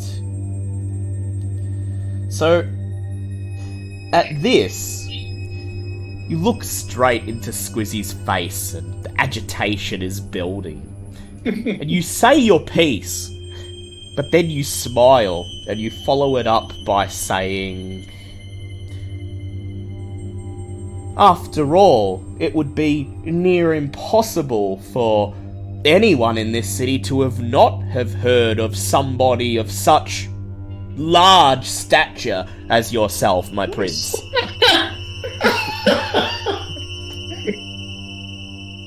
Squizzy frowns, he clenches his fist again, and then he takes a breath. True, I don't expect the riffraff to have been educated on who really holds the reins in this city. He turns his attention back to Chimera. He says, "So, tell me once again, Your reason for being part of the coterie, for being here tonight? Why not simply turn tail and run the moment the blood hunt was put out? With respect, I've grown quite fond of my coterie. And what's more, I would very much like to not be at potentially death's door every time I walk around the city. That, and she's just really not the type to run. Gangrel, yes. Well, look, I admire one thing, says Squizzy. You and I, we confront our problems head on. And I fucking respect that. Go ahead, Chimera, and make for me a Charisma plus Leadership check. Can do.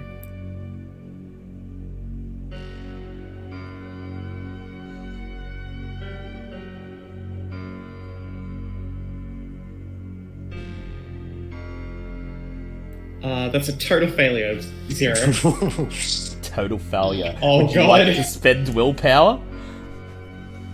That's 1 to roll 3, right? Yeah, 1 to Yes. roll 3. Talk about your porn Right. too.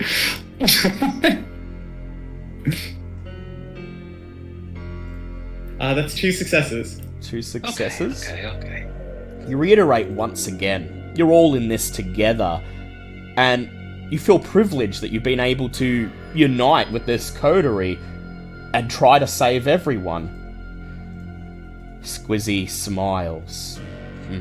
Anarch you might be, but, well, you've got moxie, and I respect moxie.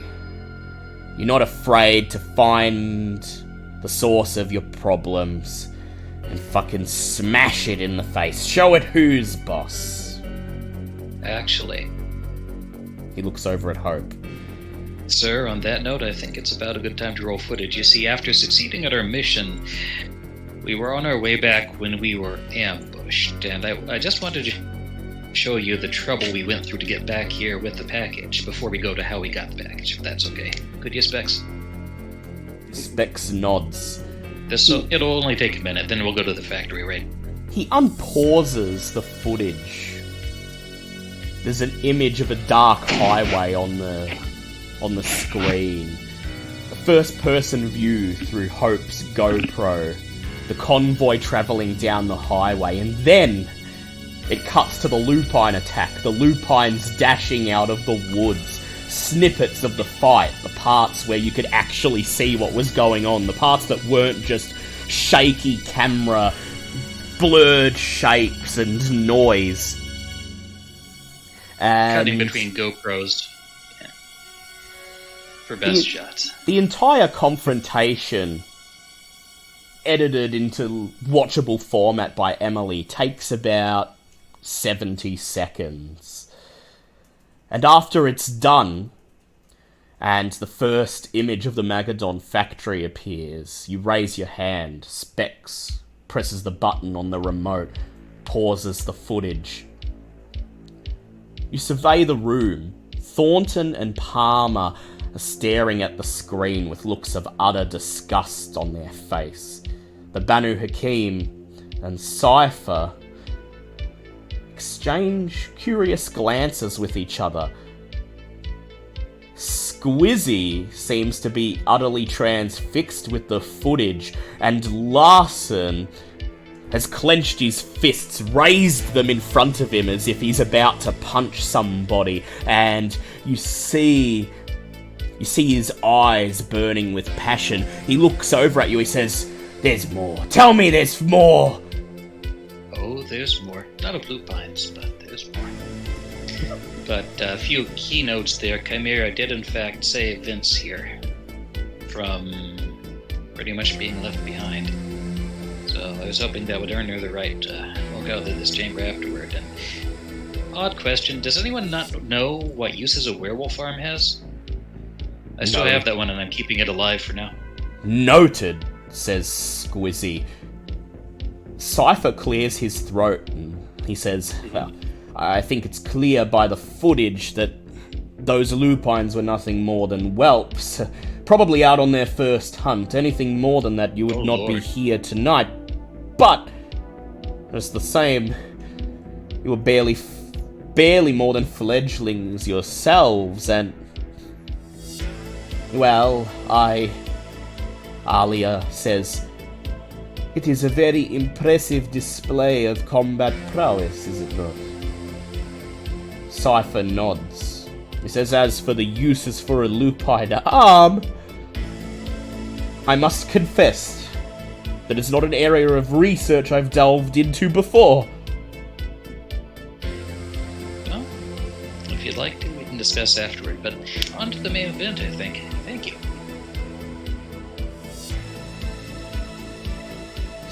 Larson looks over at you before Specs presses the button, and he just says, look, we've had our differences, but I just watched you take down a pack of lupines, and I just want to say, right now, I'm pumped. And I fucking respect what I just saw. But as I told you before, I respect you too. when the chips are down, it just means that it's going to be so much more rewarding to take you fuckers down.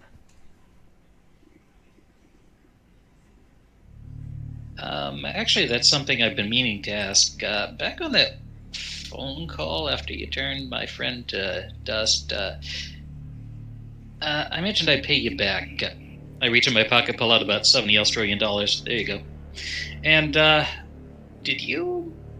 were you, like, challenging me to a duel afterwards? Was that what was happening there? At this, Larson frowns. He looks over at Squizzy as if for guidance, and Squizzy says, kindred dueling is against the standard operating procedures of the Camarilla. Okay. Larson would not have been proposing any such thing. Okay. Would he? He looks over at Larson, and Larson nods and says, no, of course not, but Alright. if I've ever got the That's- excuse, on the other hand. Okay. Well, as I said, I'd pay you back, so here's about $70. That's going rate for an escort. You hear the two Ventru snicker as you place the money on the table in front of you. Larson just frowns and says, we'll see. You might need that money for a funeral. But the way he grits his teeth and the way his fingers twitch, the way his fists clench and then unfurl and then clench again tells you that your comment definitely hit its mark. Yeah. Anyway, enough of that. Enough of my personal business. Let's get on with the main event. Wait, says Larson. He holds out a hand. This jewel business, he says. Well, I know it's not in line with the traditions. He gives Squizzy a sidelong glance. But were you serious?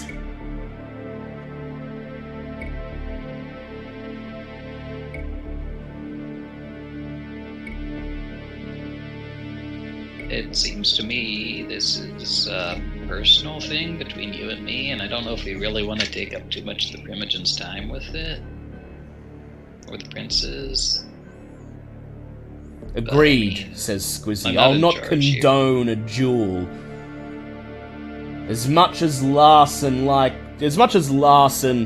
only seems to have one way to deal with his problems, the Camarilla are civilized. Larson just nods and he says, well, I'm sure the time will come. You'll step out of line again, even if you make it out of here tonight, and I'll be waiting.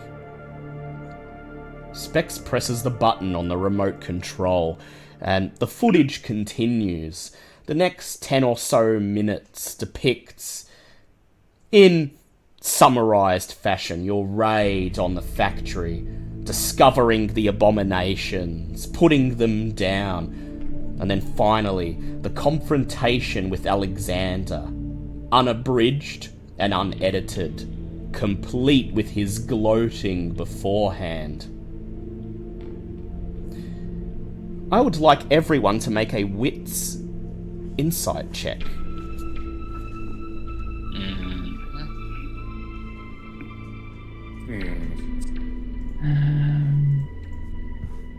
Three, 7 dice.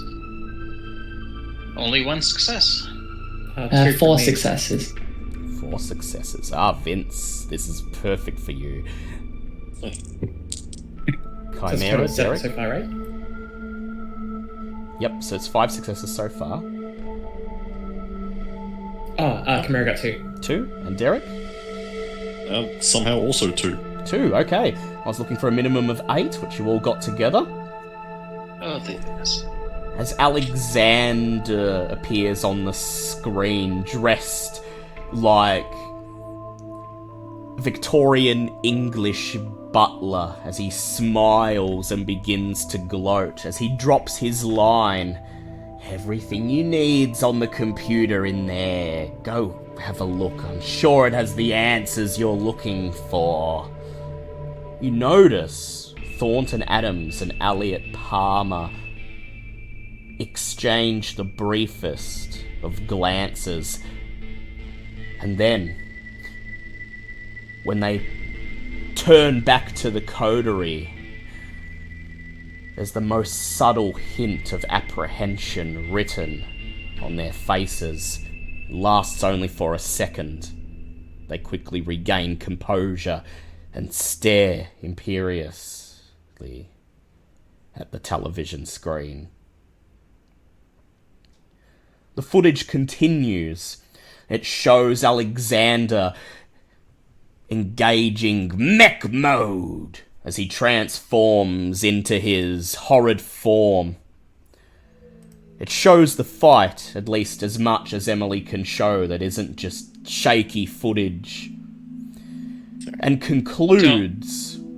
I want to keep an eye on Larson when I run up and get the critical successes to spike the flashbang. Yes. I would like you to make your own wits insight check. Do I really need to? Yeah, it's Larson. You only need 1 success. 2. 2. When the footage gets to the point where Hope lunges forwards and slams the flashbang grenade into Alexander's mouth, you peer over at Larson and you see him, in spite of himself, fist pump. And then realizing you're watching him, he shoves his fist behind his back and simply smiles coldly at you. He gets a wink. The footage concludes with Hope setting up the IEDs, and then the very last thing shown on screen is the explosion. The flames tearing through the factory walls, warping and bending the metal. And then the footage stops. Specs presses the button, turns the TV off. He steps forwards, pulls out the thumb drive, and drops it into his breast pocket. "Very interesting," he says. "Very interesting indeed.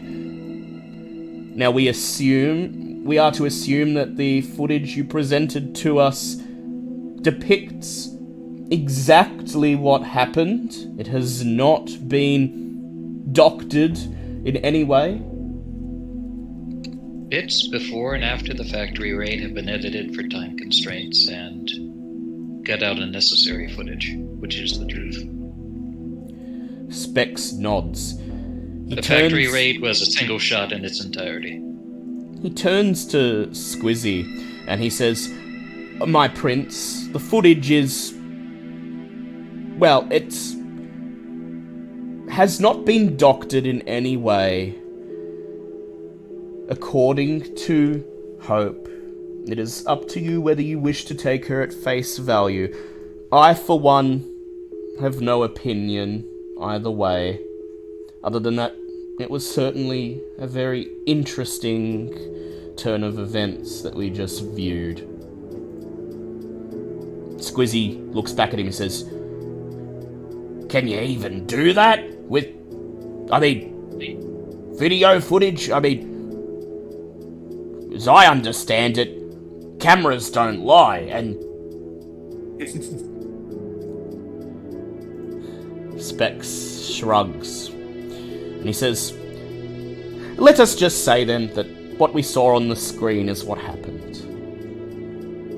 Squizzy says, "Good enough for me." He clasps his hands together and turns to address the coterie.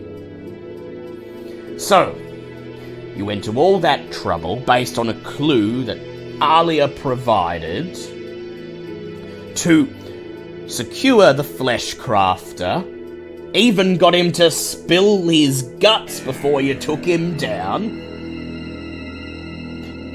and he is now here at your feet with us." Along with the third gift, sir.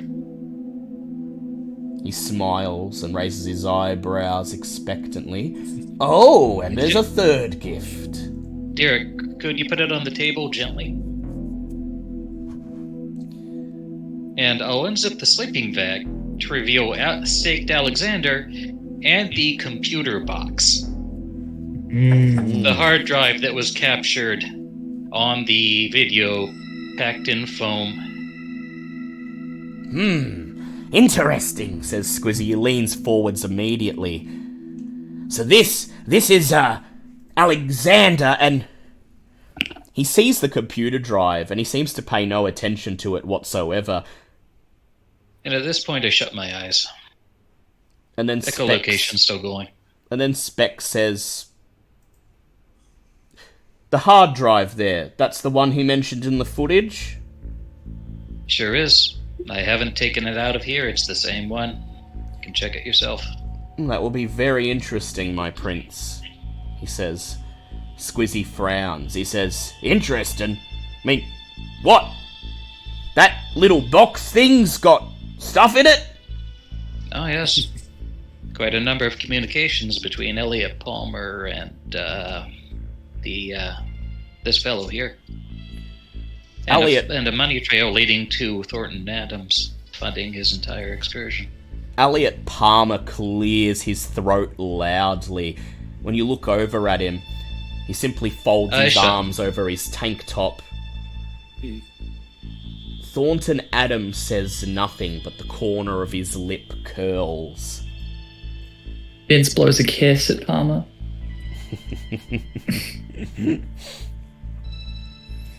He glares back at you, clearly incensed by this turn of events. Squizzy smiles. Oh, is that so?" He looks over at Thornton and Palmer.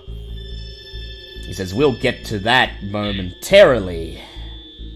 Right now," he looks over at Cypher, and he says, "Please, the necessary confirmation of identity?"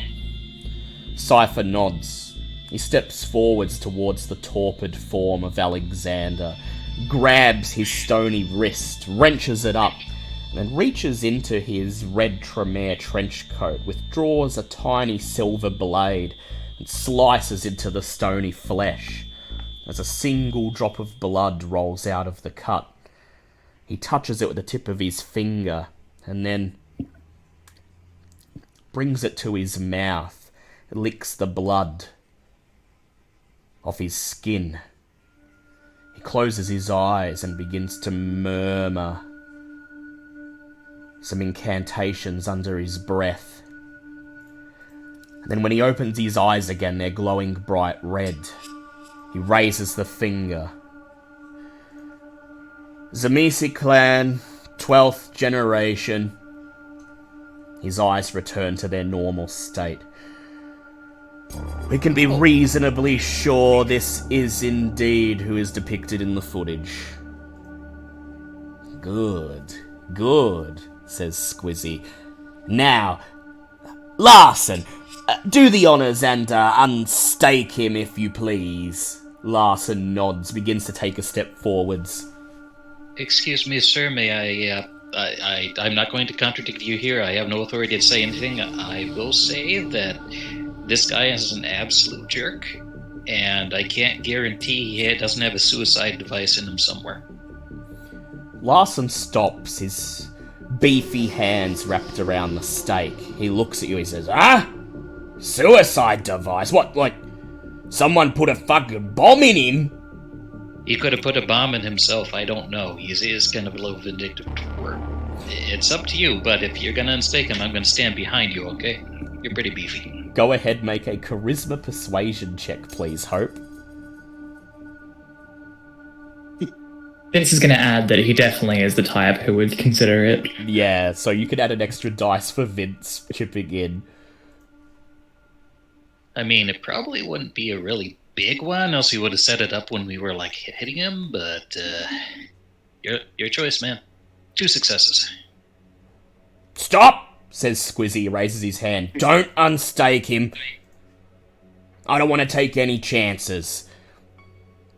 If anyone knows what sort of weird precautions a Zamisi's gonna take, it's gonna be another Zamisi, right? He looks over at the Seneschal. The Seneschal nods and says, and I'm fairly certain, based on what he said in the footage, he's already revealed everything he's going to. The real evidence is on the hard drive, right, Hope? Well, that's what we found. Didn't have a lot of time to look through it, but I'm pretty sure Martin could do a better job than I ever could. You hold out the hard drive. Martin nods. He steps forwards and he takes it, peering at it. He says, I'll return momentarily, my prince. Seneschal. He leaves the room to extract the contents of the hard drive. You notice Thornton and Palmer exchange another glance, but you can't quite read their emotions. In fact, I would now like everybody to please go ahead and make for me a... I'll flip to the right section of the book. I would like everybody to please make a composure plus intelligence check for me. Do eyes being shut help with this? Sorry? Buff composure earlier. My eyes are shut. Does this help with this in any way? Yeah, you're not looking at him, so you get an extra dice. Okay. Composure what again, sorry? Composure plus intelligence. No, composure's buffed. Oh, how important is it? Yes. How important is this? Honestly, my part's about done, so I'll spend a willpower. Nice. So, Four successes from me. 4 I successes. got 3. 3. That's 4 from Camarilla as well. 4 from Chimera as well. Okay. So, 5 from Derek. 5 from Derek. Okay, Derek. Yeah. You are the only one who notices at this moment that Thornton activates his ore. There are only 2 people in the room who seem to be unaffected. Derek and the Seneschal. Everyone immediately feels their necks craning in Thornton's direction.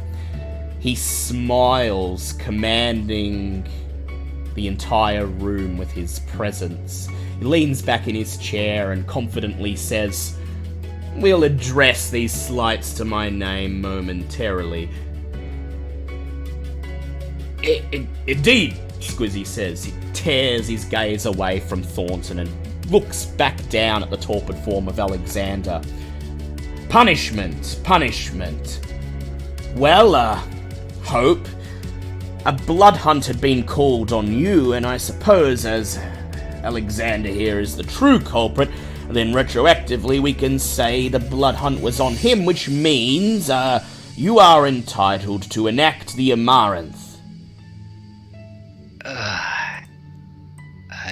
thank you very much for that, Prince Squizzy, but I really don't want any more of his blood inside me. This guy is pathetic. I mean, every word Well then, I said to him in that factory. don't know what you're missing out on, says Squizzy, but I'll respect No, your I'm pretty wishes. sure I do. Consider the blood hunt called off, and Larson, behead him, unless someone has any other ideas. It's preferably something humiliating.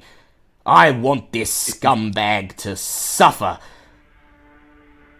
He's taken one of my Primogen out of action, had my court jumping at their own shadows, and no doubt that Toreador bitch thinks that she's just about ready to make a move on me, thanks to this plague. Well, surely at the very least, he should get to see the light one last time. Perhaps. But then Now's the again, time. I don't want any bomb blowing up my parlor. Well, If I I'm if all I may, ears, he my says. prince. He looks over at Derek. Well, you mentioned you want to make him suffer, and I'm sure you're at least somewhat aware of the history between the Tremere and the Zemesis. Yeah, you used to fuck in the shelter shed back in primary school. Look, now I understand. You got some bad blood, says Squizzy. Indeed, says Cypher. That's putting it mildly. So, if I may be so bold as to offer what I believe to be the most embarrassing form of final death for a Zemesis, and I'm sure Cypher will agree, would be to, since Hope does not wish to diablerize him, that I should diablerize him. do you produce... Wait, Yeah, go ahead, Hope.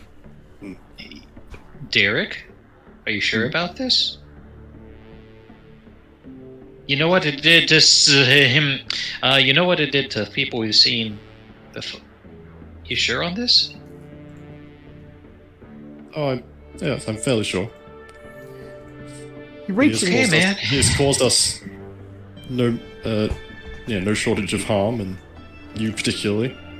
And he seems oddly sincere about that last part.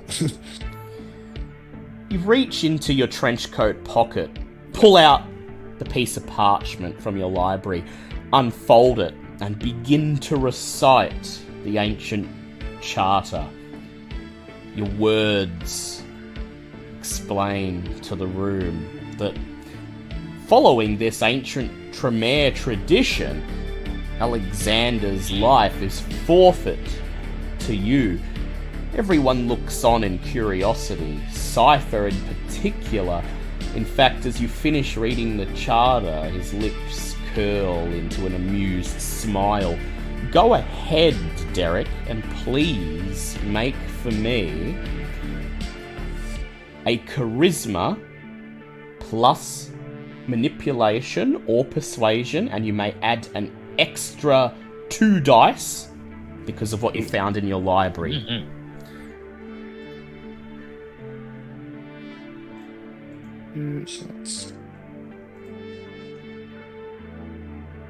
So charisma manipulation. Plus an extra 2 dice. Yeah. Just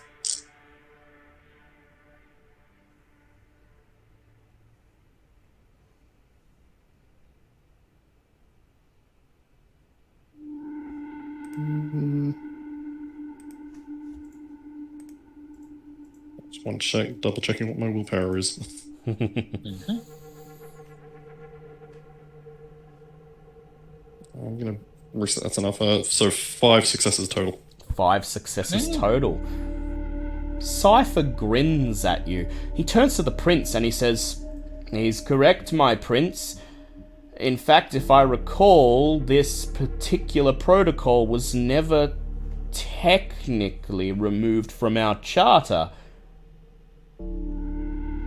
I know it's not quite in line with the traditions, but... Squizzy just leans forwards. He looks right into your face, Derek, and he smiles and he says, if your Primogen's fine with it, I like it. He gets to spend eternity dueling the soul of a Tremere in a usurper's body. You know what? He raises a finger. Derek. Have you ever thought that your skills might be better served to being one of Larson's hounds, perhaps? You have a very creative approach to creative punishments. I had never given it thought before. Alright, he says. Let's do it. Provided Cypher's okay with it, of course. Cypher nods at the prince and he turns to you, Derek. And he says, you are of the 13th generation. By performing the Amaranth here, you will be receiving an undeniable boost of power.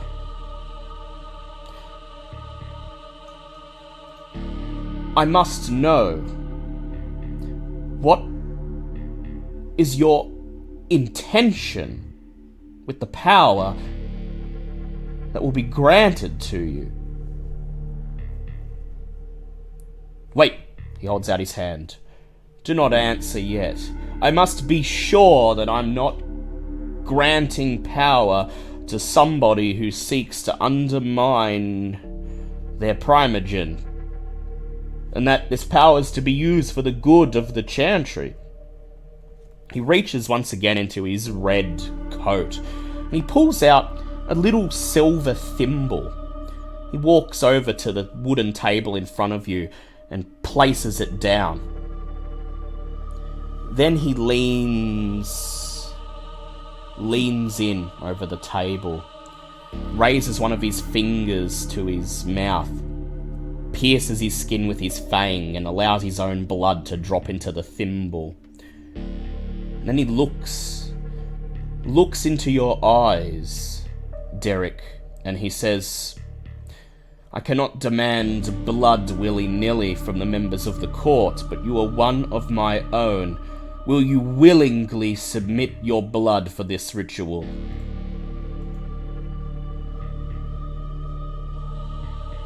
Yeah, I will willingly give it. He nods, reaches once more into his trench coat, pulls out a little silver knife, and then he reaches over and slices into your wrist. Please make a rouse check.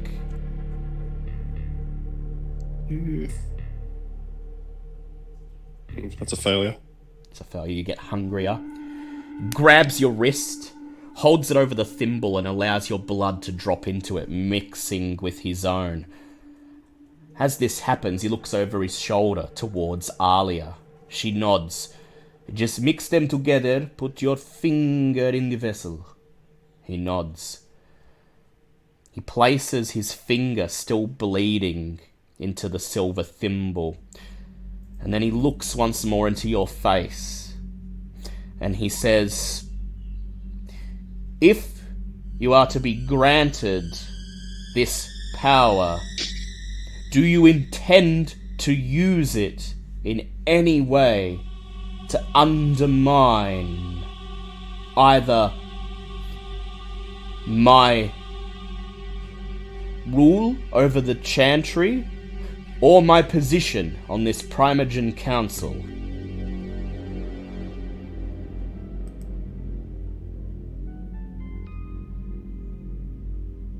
Is it? I'm guessing. Do I answer first, or is it? Do I have to? You I think I know which one this is. You answer, but then you roll after you answer.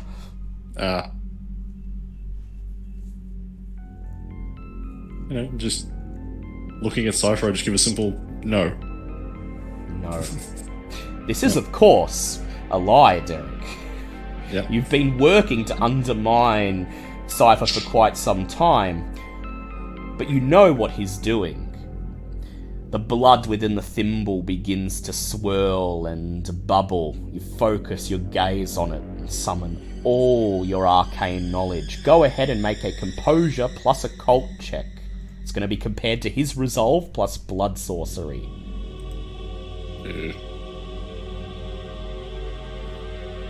If you don't have him buffed, now's a good time. Yeah, no, Composure's still buffed. Okay. The other one? I don't think I can buff occult. No. Oh, no, That's a skill. that's a skill. My occult specialty wouldn't apply to this, would it? What's blood magic? Yes, it would. Because you are directly trying to resist the effect of a blood sorcery ritual. Yeah. The gifts of the blood.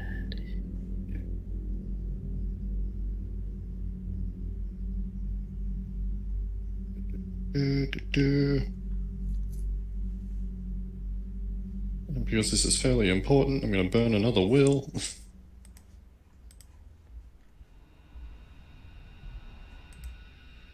Very important indeed.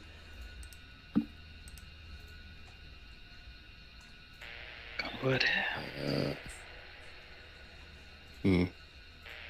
Is there a limit to how many times you can burn will? Nope, as many as you want. You can even impair yourself if you want.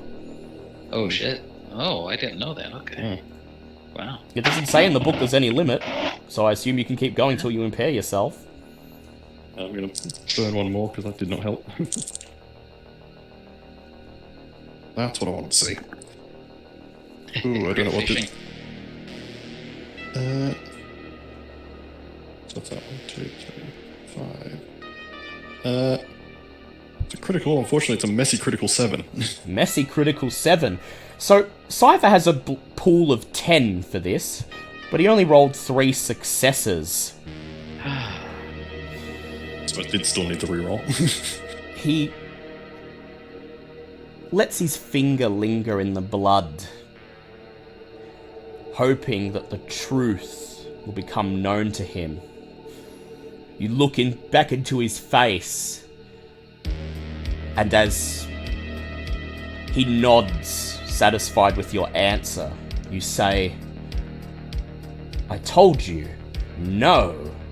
And then you reach forwards, grab his hand, pull it out of the thimble, and then grab the thimble and toss it across the room. Dude.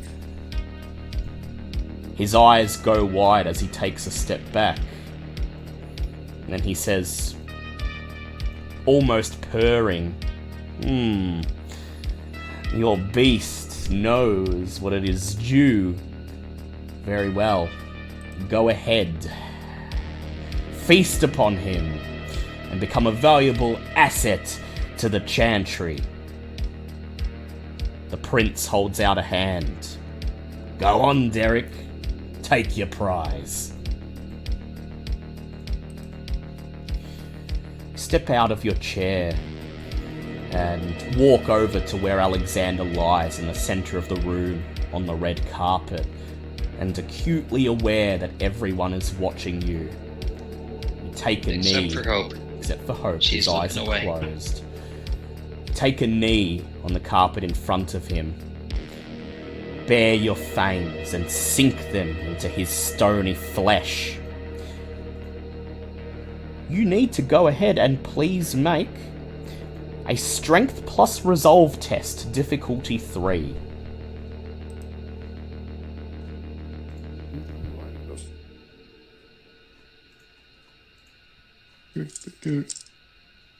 This still includes blood dye, doesn't it? Yes, still includes blood dye. Hunger, yeah. As a side note, this is another good time to rouse strength. Yes. If you haven't already. And Vince, Yeah, I'm what gonna do go ahead and you rouse do strength, as yeah. Derek begins the diablerie? Keeping in mind that sense of agitation that is still still eating away at you from Thornton's presence.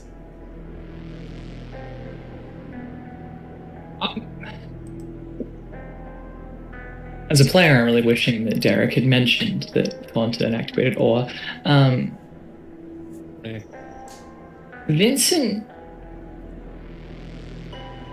he's really just watching Derek very, very closely and feeling not jealous, but he knows what he wants. Yeah, and once again, someone else is partaking in it. It's not him. And that agitation boils over. You feel your fingers clenching into a fist and nearly slam it down on the side of the chair, but manage to restrain yourself at the last moment. Derek, how many successes did you get? So it was a fail on the rouse check. Yep. For strength, so I got hungrier, but yes, but I got 6 total. 6 total.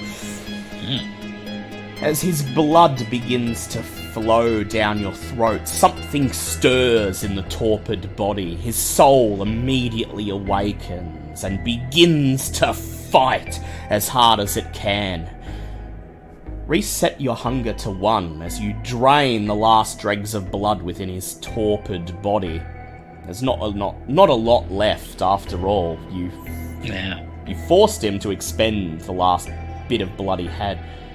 Within seconds it's gone. The last drops within him have been taken. And you continue drinking. A sweetness unlike anything you've ever tasted fills your mouth, and you continue fighting against whatever consciousness lingers in this stony vessel, fighting for control of its own body. Go ahead and make another identical test. Oh. Strength plus resolve.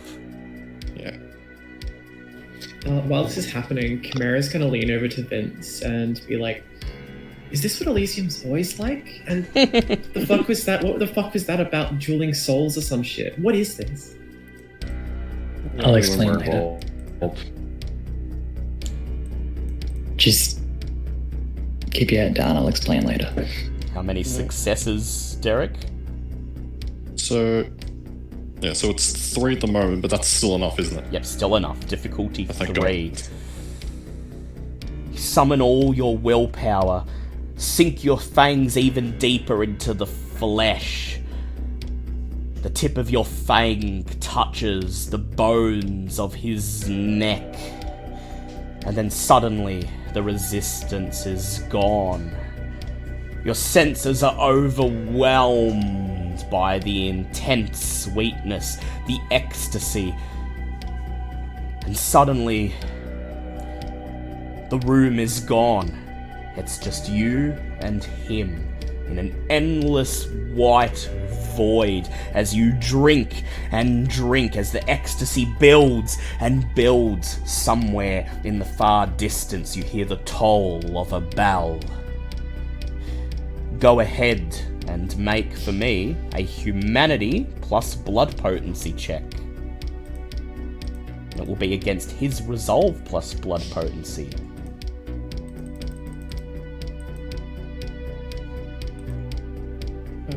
Already blood potency 1. Yeah. Good humanity, though. Yes. And you can use willpower to re-roll these if you like. Oh, I most likely will.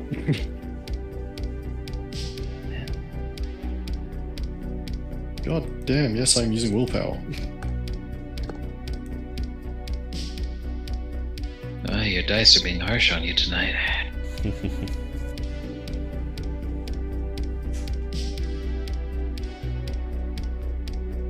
Well, shit, that didn't work out. Oh no. What'd you get? 1. One. You know. Oh One. no. Even with spending willpower. Yep. Reroll 3 fails to get 3 more fails. Well, you're still Okay. getting a generation out of it. Alright. Derek. Well, And it's enough to get you, like, 1 protean. you don't get any experience, but Yeah. linked together as one in this moment that seems to stretch for eternity. Your soul's duel. Alexander versus Derek, fighting for control of the vessel that is your body. Eventually you prevail, but at great cost. He got 3 successes. Your humanity Oh, God. instantly decreases by 3. Oh, God. Jesus. And this is why I don't Diablerie with hope. Your generation decreases to 12. And your blood potency increases by 1 dot. In addition, though you don't get any experience, the next time you spend experience only, the disciplines on his stat block count as in-clan disciplines for you.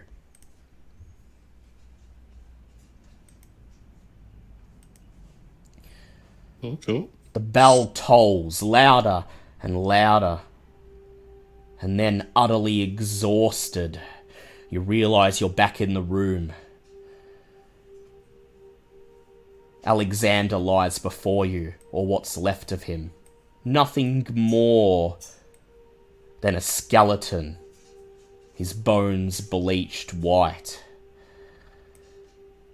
You let out a gasp and sink into the carpet, utterly spent.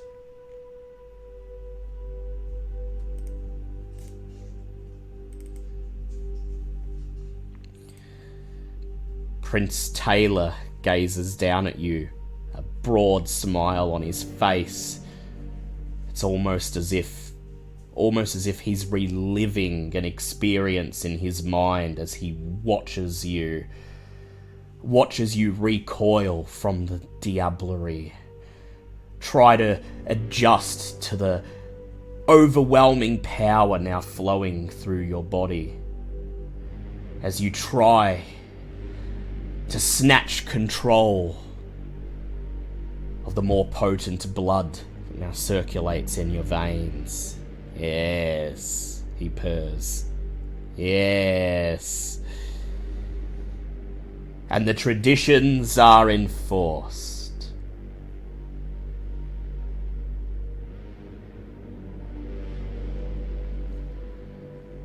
Rest of the coterie? Any thoughts, reactions? Vince's eyes, he's just looking dead straight at Derek, very intensely. Derek. Chimera's not stupid, so she knows that there's definitely something bizarre going on here, and there's like some kind of power transference thing going on. But Yep. Hope isn't. she's still confused. Still confused. Hope isn't looking, but since the beast shows no mercy, and it's feeling Derek's beast surge. Yeah, surge and roar with newfound power as Derek pulls himself to his feet. So she's kind of like hugging herself just a bit and shaking. And as Just a bit. the rest of you see Derek's face for the first time since the Diablerie, there is something definitely different. His skin is paler, his face more gaunt, and that same coldness that was exuded by Sylvia emanates from Derek, but even stronger. And for a moment, even though you're kindred, you shudder as your beasts instinctually recoil from this monster in the room. It only lasts for a moment. Derek regains composure and takes his seat back in the leather-backed chair. Cypher exchanges a glance with Derek, but says nothing. And then, the mahogany doors groan as they open. Martin walks into the room, makes his way to the television screen, and attaches the hard drive with a long black cable. "My prince," he says, as the contents of the hard drive appear on the screen. Martin and Specs spend the next couple of minutes scrolling through the documents contained on the hard drive. The money trail that lists a shell company linked to Thornton Investments as a partial shareholder in Magadon Pharmaceuticals. A series of transactions that directly implicate Elliot Palmer as head of security for the Melbourne Magadon site.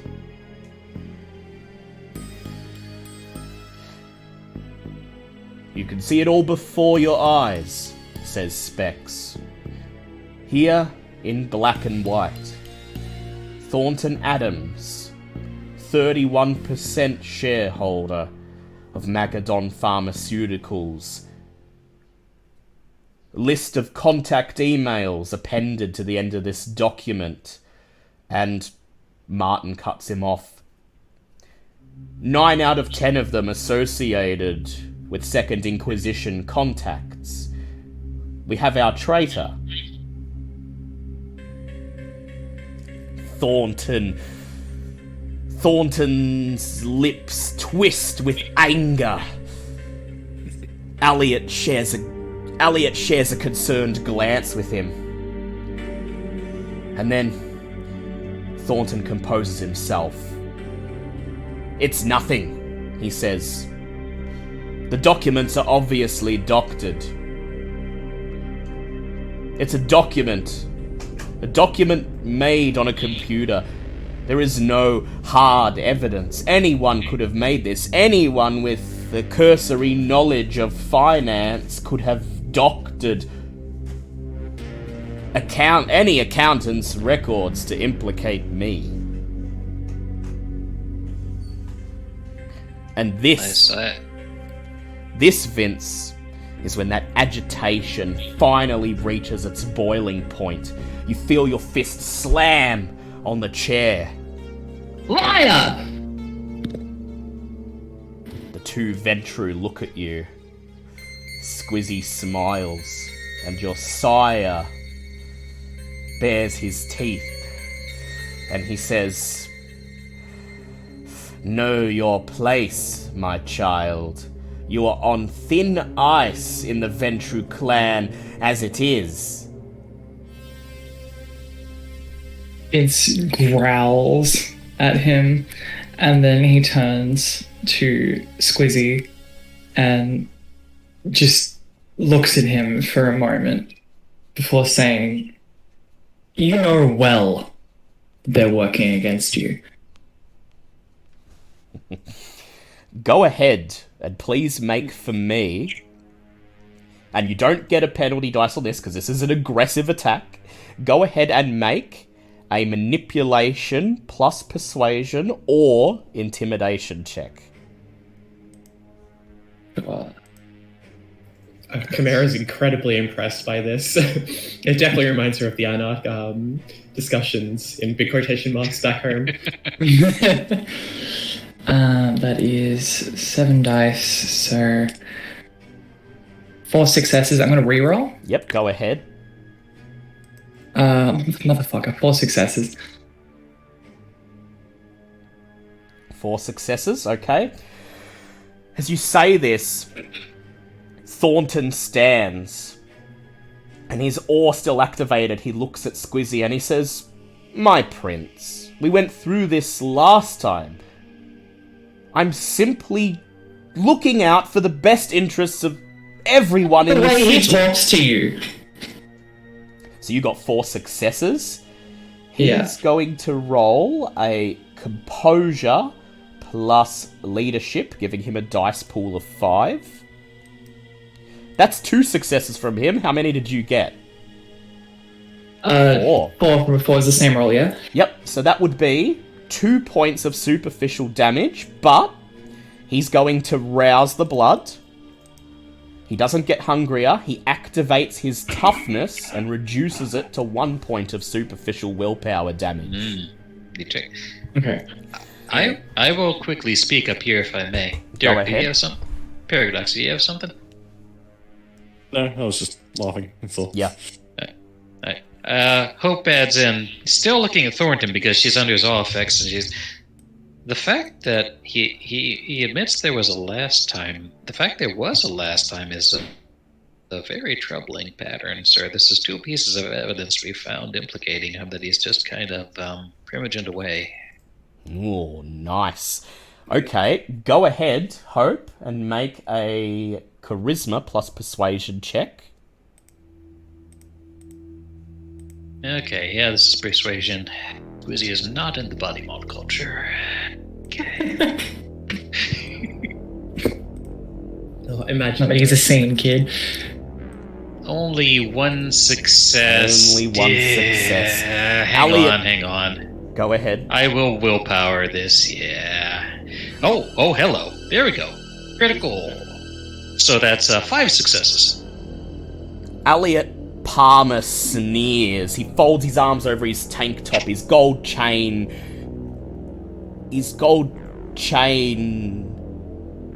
makes a wind chime-esque sound as he rises in a swift motion from his chair, looks at you, and says, "You'll take the word of Azmis over the Ventru!"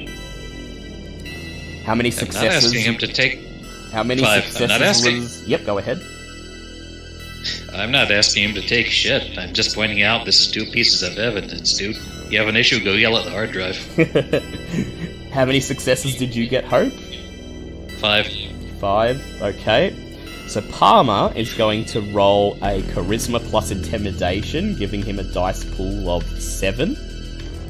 That is 8 successes. Ooh. Hope, you take 3 points of superficial willpower damage. I am into aggravated willpower. Squizzy raises a hand and he says... It can knock me down below 0, right? Yeah, he can knock you into aggravated. So you're impaired. So you're out of the Right, social I'll- combat for all intents and purposes. Oh, shut up now. Squizzy raises a hand and he says, "Right, fine. This is an accusation leveled against the Ventru Primogen. We shall treat this as a Ventru matter." At this point, Thornton Adams just smiles. He rises from his chair, glares at Vincent, and he is going to activate his Twist Words, which is another Player's Guide presence ability. He's going to rouse the blood. He fails, goes up to hunger 3. And Vince, I would like you to make... Sorry? I would like Vince to please... Oh, actually, there's no roll against this. Oh. So he activates his Twist Words. By turning a target's own words against them, a vampire can let someone dig their own grave and socially break them down in front of an audience. This method allows a vampire to weaponize an opponent's words rather than come up with their own means of persuasion. He turns towards Squizzy and he says, "Well, if the records are indeed true, what does it matter that I'm the shareholder in a company? It doesn't say when I bought the shares. I could have been part of the company going back decades. And furthermore, yes, if Elliot was employed as security, then why was he stationed at a Magadon facility within the city and not the factory where the vaccines were being produced?"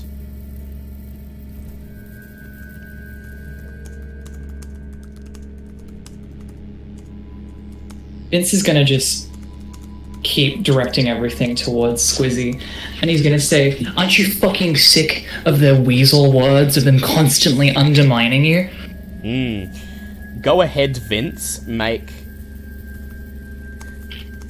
Go ahead and make a charisma intimidate check for me. Lovely. That's 7 dice. 5 successes. 5 successes, okay. So he's going to roll his insight plus presence to attempt to make it seem as if you're undermining the prince with those words. If I can Derek attempt to jump in on that, or Yeah, Derek can jump in. What would you like to say? I just sort of speaks. And if I may, my prince. I'm not sure how many of us are aware in here, but Thornton. Yeah, it was Thornton who activated the door, wasn't it? Yes. Yes. Yes. Thornton thought it would be necessary to use his ore on those involved, yourself included. Says Squizzy. Is that so? I was never one for throwing that social presence stuff around. Either use it to scare the shit out of someone, or don't do it at all, especially not to me, not in my domain. You see... What's exactly? You see the seneschal behind him smile. Seems that Specs is not surprised that Thornton is throwing his presence around, and yet he said nothing to alert the prince to the fact. He turns towards Thornton and he says, "Turn your presence off right now, or Larson will ash you where you stand." Thornton simply shrugs. He raises his hands and he says, "As you wish, my prince." And the ore is gone. The glowing sun that was Thornton is once again drab, nothing more than a century-old accountant slumped in a chair. However, he's growing bold, my prince. He's going to roll to rouse the blood to buff himself, getting 3 extra dice, bringing his dice pool for his insight plus presence to 8. And he got 7 successes.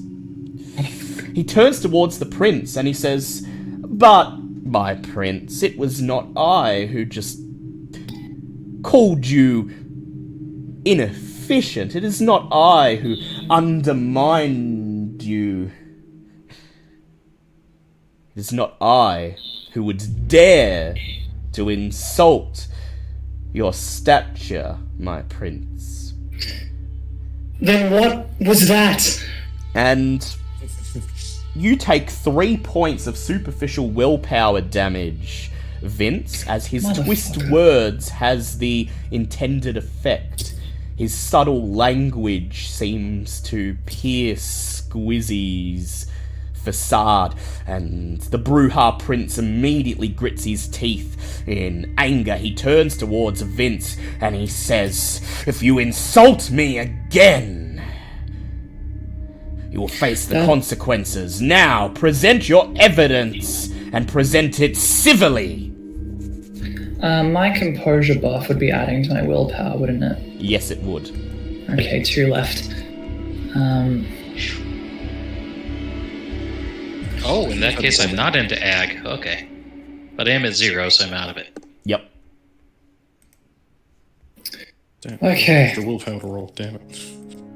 What will you do Sorry, now, man. Vince? Oh, good. It's really relying on social rhetoric there. I don't have a whole lot of evidence. Okay. Look at his behavior. He's just used disciplines in Elysium, directly undermining basic Camarilla laws.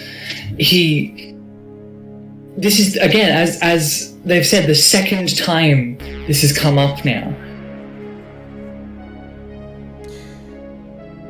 Okay. You may also point out that whether he was part of the company or not, he was still funding them when the Second Inquisition was clearly in control.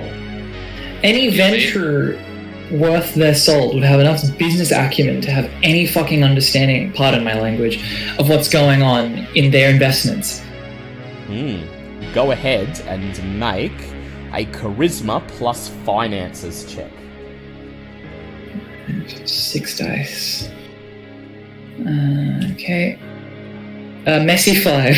Messy 5. You rise from your seat, you look directly at Thornton, cross the room to the TV, and begin jabbing your finger against the screen. You point out, here, the account numbers associated with this transaction. The bank did not issue account numbers of that length until 12 months ago. This indicates that these transactions were recent. An investment or not, any venture would have the business acumen to pull out when the Second Inquisition got involved, but no, he kept going. And with that, you slam your fist into the TV screen, smashing it, leaving a big black splotch where your fist was. At this, Thornton just snarls, and he says, "What would you know about investments? I invest in real companies. Carefully choose my assets. I have financial acumen. You gambled your family's money away on Otolly coin. You gambled the lives of our entire fucking race." So you got how many, and it was a messy crit? It was a messy 5. Messy 5. So he's going to This is awesome, by the way. attempt to make a... He's going to attempt to make a manipulation finance check of his own, giving him a dice pool of 8. That's 2 successes. 2 successes. Of course, everyone else can go for the violent example. Yes. 2 successes, and even with his fortitude of... so 2 successes, that's going to be 6 points of superficial damage. His fortitude of 3 brings it down to 3 points of superficial damage. Thornton has 4 willpower altogether. He is impaired. And as Vince turns around and slams his fist on the table in front of him, Thornton suddenly looks deflated. Squizzy looks at Cypher. He says, "I think we've heard enough. Test him!" Cypher nods. He strides across the room to where Thornton sits, pulls out the silver thimble once again. "Your blood," he says. Thornton sighs, holds out his wrist. Before long, his blood is in the silver thimble, and Cypher's finger rests within. Cypher looks into Thornton's face. "Do you intend to oust the prince?" Thornton shakes his head. "No! Never!" The blood within the thimble swirls, bubbles. Cypher removes his hand. He looks over at the prince and he says, "The truth is in the blood, my prince. He lies." The 2 Ventru exchange shocked glances. The prince's fist wobbles. He grits his teeth. He turns towards the 2 Ventru, rising out of his chair, letting his full stature fall over them. And for a brief moment, right now, possessed by a righteous fury, the short man seems to be the tallest in the room. "You have been found guilty of conspiring against me. One of my own primogen, no less. And Elliot Palmer is your lackey. With that evidence in mind, and with these insights brought to light, I have no choice but to declare..." At this, the seneschal clears his throat, My prince? Squizzy stops talking. He looks over his shoulder into the Seneschal's eyes. Seneschal smiles, communicating something silently to the prince. Then the prince nods in return. Takes a minute to compose himself, taking a deep breath. I do not declare a blood hunt. You have 2 weeks to present all evidence of your dealings with the Magadon Company and the Second Inquisition and any other Ventru conspirators. If you present them in due time, you may plead your case again. You have been a valuable asset to my court for many decades, and I'm taking that into account. You have 1 chance, Thornton. At this, Thornton nods. And then Squizzy smiles.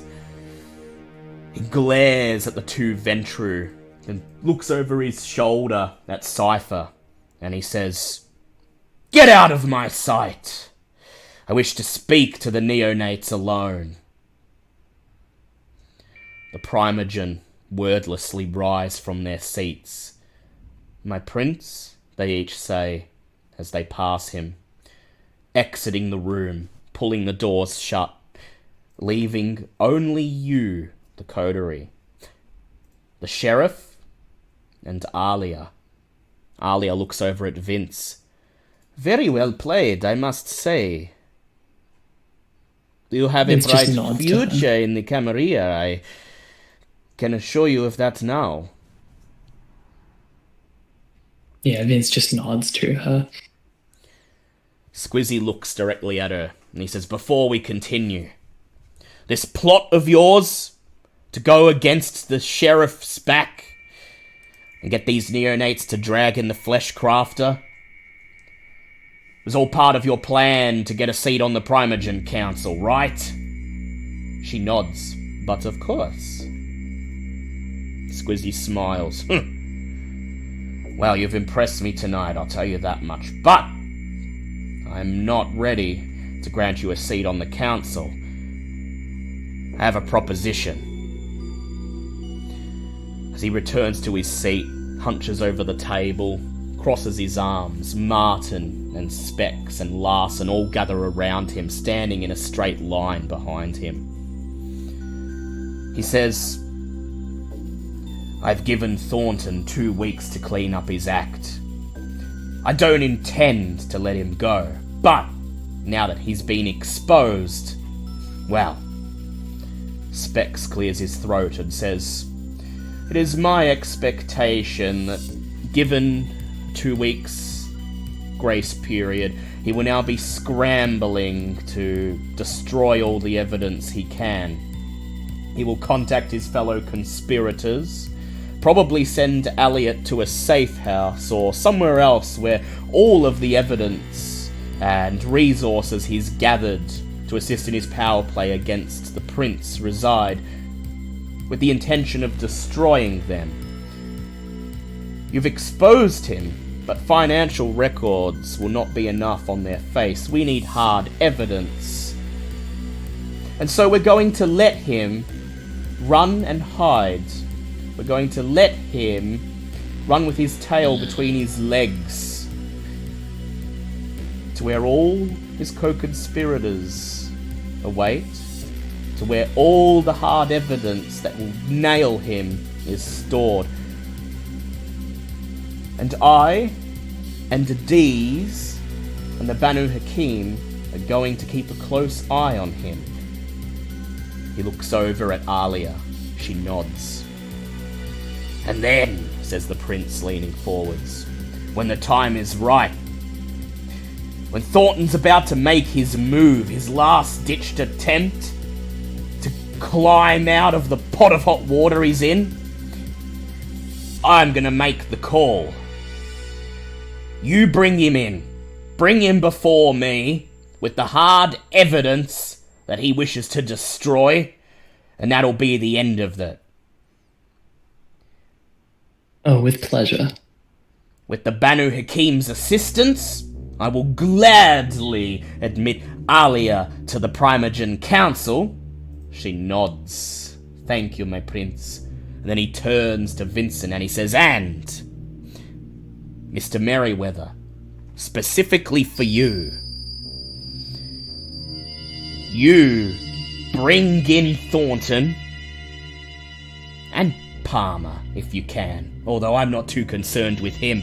And if something were to happen, if he were to resist and end up meeting the final death, no one will shed any tears. But you catch Thornton in the act. Bring him in during that last desperate action, just as he's ready to enact his power play. And I would like to make you the new Ventru Primogen. What do you say? Vince sort of... A wave of complex emotions goes over him as he just sort of looks dead into Squizzy's eyes. And he says, "It'll be done." It will be done. So, consider yourselves off the blood hunt list.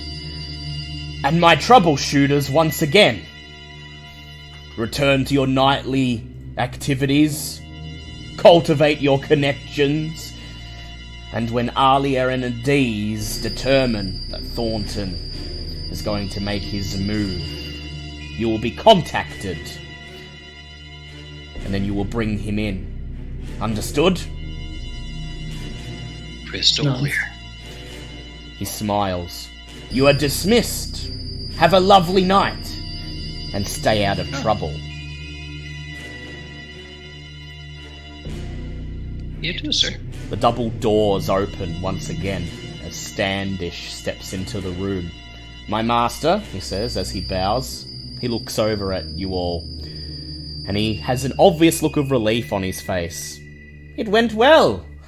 Congratulations, he says. Come, I shall escort you out of the residence, and we shall celebrate your victory. And with that, we will fade out.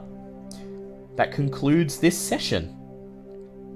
Hell yeah. You entered the belly of the beast and survived. Oh my god. I'm glad I made those fucking buffs, oh my god.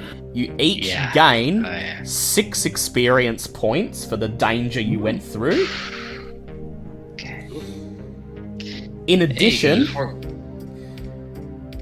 your health and willpower reset to full before the next story, and you will have 2 weeks of downtime. You may perform up to 3 downtime actions in this period, Ooh. so long as exciting. you are ready and willing when Squizzy's call comes. When Thornton makes his last desperate gambit, and you are there waiting for him, ready to apprehend him and bring him before the prince to Before we meet go. his due punishment. Yep, I have a stain. you do have a stain, so please go ahead. What is your current humanity? Humanity is still 7. Still 7. So go ahead and roll 2 dice for me, please. 2 dice. Okay. 1 success. 1 success. Yeah. You've been through so much these last few nights, Vincent. But it was all in service of climbing the ladder. And that opportunity has now been presented to you. Your goals starting to enter your reach. Your plan is unraveling.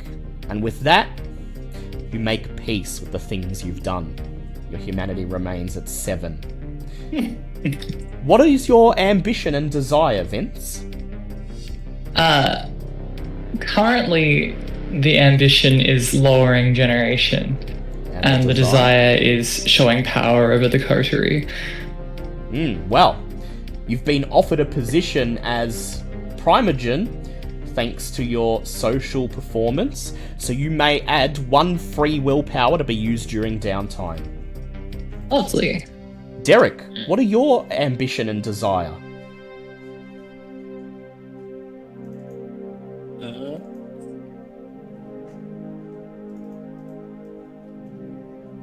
I do not believe that is something I've worked on. Ah, well, Yeah. I will give you a free willpower to spend during downtime as well. We'll say your desire was to gather power, which you have most certainly done tonight. After all, you'll need to gather power if you intend to oust Cypher. And so, with that is... Hope's Yep, go ahead. gonna take Derek's hand on the way out of the mansion if he lets her. Look Oh, up does at him he? just like, it's okay, you're still you. You're still you. Okay? And we fade out once again. I hope you'll join us next time for the beginning of the final story of the campaign. Reap the Whirlwind. Yep. Everything's coming to an end.